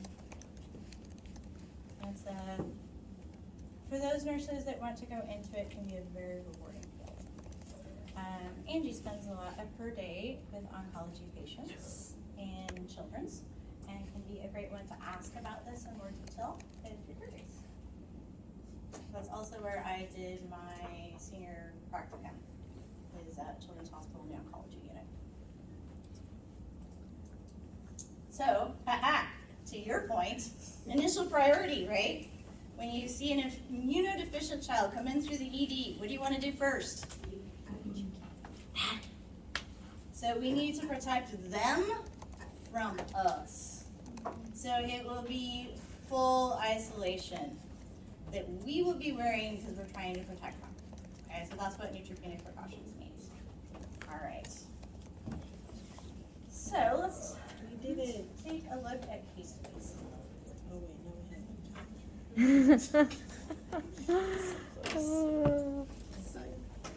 haven't. That was, that's okay. We can do some case studies. We're almost there, you guys. Hey, and happy news. Did you know that after today's lecture, you're halfway through your pediatric content? Doesn't that just make you happy? It does make me happy. I'm not sure how I feel. It makes me And we're halfway violent. through I'm glad Victoria's Secret swim. Alright. So, choices for you guys. Do you want to break up into small groups, or do you just want to go through them as a big one? Big one. I know, you guys are always tired at the end of the day. Sorry. Big group. Hey, choices are not just for toddlers. Developmentally appropriate for college Nursing students too. level students. Alright. So, really, we've done your PDA one already. We just did it with the thing. The only thing that you would maybe add that we didn't talk about is what education? What would you want to provide? So, what are the like 2 things you would make sure to tell the parents? About It's what? worse before it's better. Oh. Or am I misremembering? About any of the perfusion things? No, this is just on the PDA one, which we did most of it Oh. beforehand. Remember, we had little Samantha, and we talked about it could be infection, it could be CHF. We don't like it. And then we said we'd talk to the doc, and we would ask for chest x-rays, labs, right? And we talked about all that stuff, and we were not going to feed her anymore, because that seemed like a bad idea. So that's what we talked about, and that was in our S-bar. So what do parents need to know at this point? They come in as you're about to order all this stuff. We are doing these tests to rule out anything that, and then give the specifics of what we're trying to rule out. Okay. So we can talk about that. We could also just inform them that we can't like give the child any food at the moment. Okay, so they need to know the They kid's need to know NPO that. and why, because especially if you're a breastfeeding mom, that's big on your. This is the one that it can resolve on its own, correct? Yes. So we can let them know it's possible. Sure. So we could give them some more information on the PDA. In this particular case, we are definitely going to need to give them information on all this new slew of diagnostic studies that we're ordering, because what's going to be the immediate thought? It's bad, right? And so we need to let them know why we're doing what we're doing, what we're looking for, and what we'll do if we find it, right? And we know those things already. What are you going to do if you see an CHF on the x-ray? What's your expectation? Diuretics, right? What happens if you see a pneumonia? What's your expectation? Antibiotics. Antibiotics. What happens if we see both? Diuretics and antibiotics, right? So we know those things, and we can tell the parents that. This is what we'll do, and then we'll go from there. Remember, you don't know have to everything. You just have to know one step past. That's what you have to know, so that you can educate. All right. So we have our 6-year-old. And so in this particular case, she's presenting with upper respiratory infection again. So we've got some information on that. She states her right arm and shoulder started hurting yesterday evening, so this is kind of the source of our efflusive area. She took Tylenol with codeine every 4 hours for the last 8 hours, but the pain is increasing. So we do try to manage at home if possible, and then come in. Okay. She's been taking over-the-counter cold medications, and she's got her prophylactic amoxicillin that she's also on. So on exam, low-grade fever, a little tacky, blood pressure's okay. She's in obvious pain. She's crying. pallor. She's got some sclera, so she's a little bit of yellowing, right? So those are things we think about. Full range of motion, so the joints are not too affected. We like that. That's good. Lungs are clear, so we're not too worried about acute respiratory, right? So that's good. No murmurs, abdomen soft, non-tender, excellent. It means we're not worried too much about liver and spleen, so we like this too. And our CBC shows kind of the expected things. It looks like a little bit of an infectious process, which we knew. She has symptoms, right? So again, these are expected things. Platelets are fine. Very good. It's very good. What else do you want to do? Yeah. Was it IV?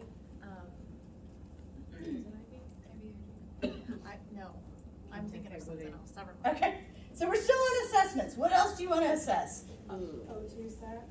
Okay, SATs. Pain. Okay, so I need like an actual number, right? That's good. Okay, so I need to assess that. Dehydration. Dehydration, so I need to assess perfusion status. That includes cap refill, all of those things, skin turgor. Those are things that I would check. Okay. What would you expect to see for initial orders? Maybe. Definitely IV. IV hydration, IV pain meds. Those are both the expectations, right? What else would you expect to see?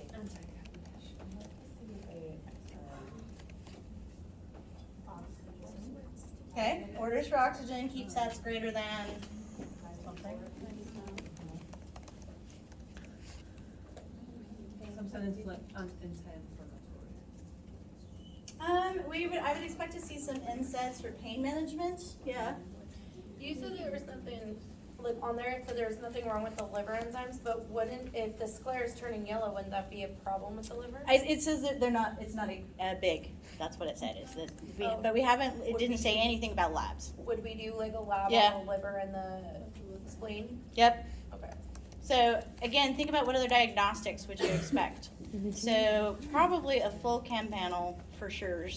It would not be unusual to see a blood culture too, just checking, right? And chest X-ray. Some blood for, All right, I need to do a type across if it hasn't been done, and get things down to the blood bank so I have those on call if I need them. Good. All right. These are all things I would expect. And primary psychosocial concerns. And again, we have a 6-year-old child. Missing school. Missing school is going to be her primary concern. And probably any friend events that she's missing too. I was just gonna say, she may feel like it's her fault or she did something wrong. She's a little bit old for that. She's definitely moved into the school age category. So I wouldn't necessarily expect Or that I guess unless what she's I a was really thinking of young is, like, sexual. guilt. Because I even know like older kids, when something happens and you're being taken away from work or away from school, they feel guilty. Possible, not as much for this age group. Okay. Most of the time, it would be unless you had the kiddo. I don't know. The time it usually happens is if a school-age child did something they knew they weren't supposed to do that their parents told them not to do, And then they and then they got hurt. Yes, then you will see it. But most of the time, because again, I'm trying to get you guys to think about it with the developmental theory. So the magical thinking in the preschool age group is where we might see more of that guilt piece because of the magical thinking. I thought, bad thoughts about Denise, and now I'm being punished for that, right? So that's that magical thinking piece. Bad thoughts. And we reassure them, no, Good that's thoughts. not the case. Okay. All right. So this one is a little bit more of a complicated case. So we've got an 11-year-old. He's come into the oncology unit. And we've got a parent who is possibly deployed, and then we've got a mom who is going to be there, a sibling 15. and they have traveled from Alaska for treatment in the hospital, okay? After initial assessment and diagnosis by their pediatrician. So, we're not quite sure what to expect, but these are the things we suspect. So during the admission, the oncologist confirms that we, through all of these things, expect that this is leukemia. So then, they're told the following things to understand the pathophysiology. So, no, it's not something you gave your child. There's not predisposing, right? So those are things that we would reassure a parent about. This is the happy part, 50 to 75%, and I think it's even greater than that last one I looked at, long-term remission. So those are good numbers. Okay. This depends a little bit too on age groups. So the later you're diagnosed, the numbers go down a little bit, actually. Medical treatment plan. Aggressive treatment with chemotherapy agents, since he's in a high-risk category related to his age. Okay, so the older the child, the more high risk they are. And we're going to do, and because he's got some liver involvement, we're concerned about that. So that all puts him into a higher category, but before we do that, we need to do the bone marrow aspiration to confirm, plus the chest x-rays, all of those things that we're gonna look at. All right, so we told all the parents all of these things. Finally, we get to the questions. So, what do they need to know related to the procedure?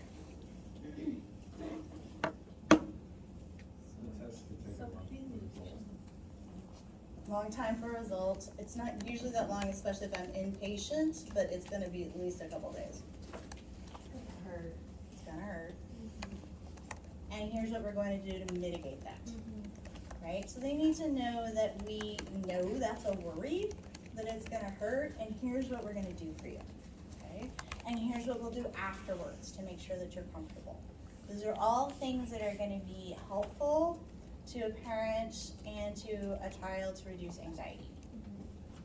Especially for a school-age child, an older school-age child, they want to know kind of what that linear timeline looks like, to the best of our knowledge. Question, it's about that former consent. So should we ask the parents to give our consent to do the procedure? Yes, this is an invasive procedure for a diagnostic study. Parents will need to give consent. Tommy will need to give assent. So he needs to be aware and to have a really firm understanding of what's going to go on and hopefully agree. He is going to get the procedure if his parents say he's going to get the procedure done. Okay. That's what they were supposed to. What if Yeah. they say no? No, we don't want. We just Generally, the kids understand at this age, especially the why.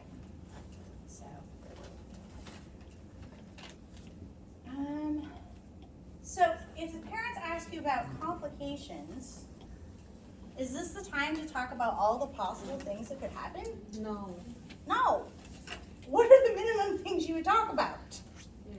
Breathing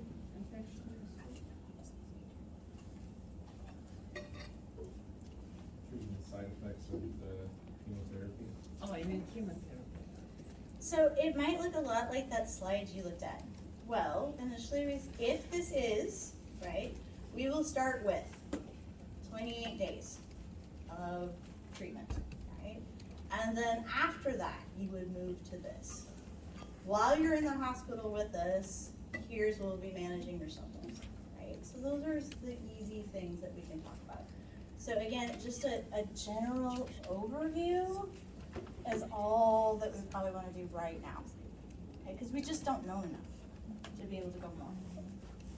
Okay, so Tommy's sister, who's 15, has read an article about bone marrow transplantation. And she wants to know if she's an appropriate candidate to be a donor for her brother. What would you say? Maybe. Who could give consent, even if she wanted to be a donor? Parents. Her parents. Her parents would have to agree to it for the testing and for the procedure. okay? So those are things that would need to be considered. Is it possible she's a donor? Maybe. But again, this is one of those things where it's going to be about parents, and I think probably how we might respond right now is it time to talk about transplants? No. That's not, right? So we're a long way from talking about transplants. We're gonna try some other things first. So again, even though there might be ethical considerations, remember you don't always have to deal with them the day one of the admission, okay? We're gonna put some of this off. Only talk about kind of that next step and a general overview. The reason is the more detailed you get, if something doesn't happen, you lose credibility, right? So there's that. The other part is, with all the anxiety, with the concerns about finances and transport and resources, parents are not gonna have the capacity to actually think more than a couple steps ahead, right? They need some concrete things to focus on. So at the end of it, what you're usually gonna end up is, here's what we're gonna do today. Here's what you need to worry about today. Here's what to think about for tomorrow. And that's it. So just remember too that with anxiety, with pain, with any of that, your capacity for learning and retaining information funk to the floor. Which is why also, for most cancer patients, or for patients with a new diagnosis of a chronic illness, we're gonna give them a booklet to keep their own individualized stuff in, so they can keep track of it and then individualize it for their child. So who their doctor is, when they last saw them, drugs, the treatment plans, all of that. Okay, and that can be really helpful. Okay. Questions on perfusion? So it's all about perfusion. Because if the white blood cells are overactive, I'm not making any red blood cells, which means I'm not oxygenating. Wow. Yeah. Yeah. That's why it all goes together. Yeah. Okay. I am excited to see you guys tomorrow for lab. Do we need to bring anything besides our stethoscope, like print out any paperwork? You don't need to print out a paper. Do bring something to take notes on. New Care has some pamphlets for you, but you guys will probably want to take some notes. And we also kind of moved our meeting, right?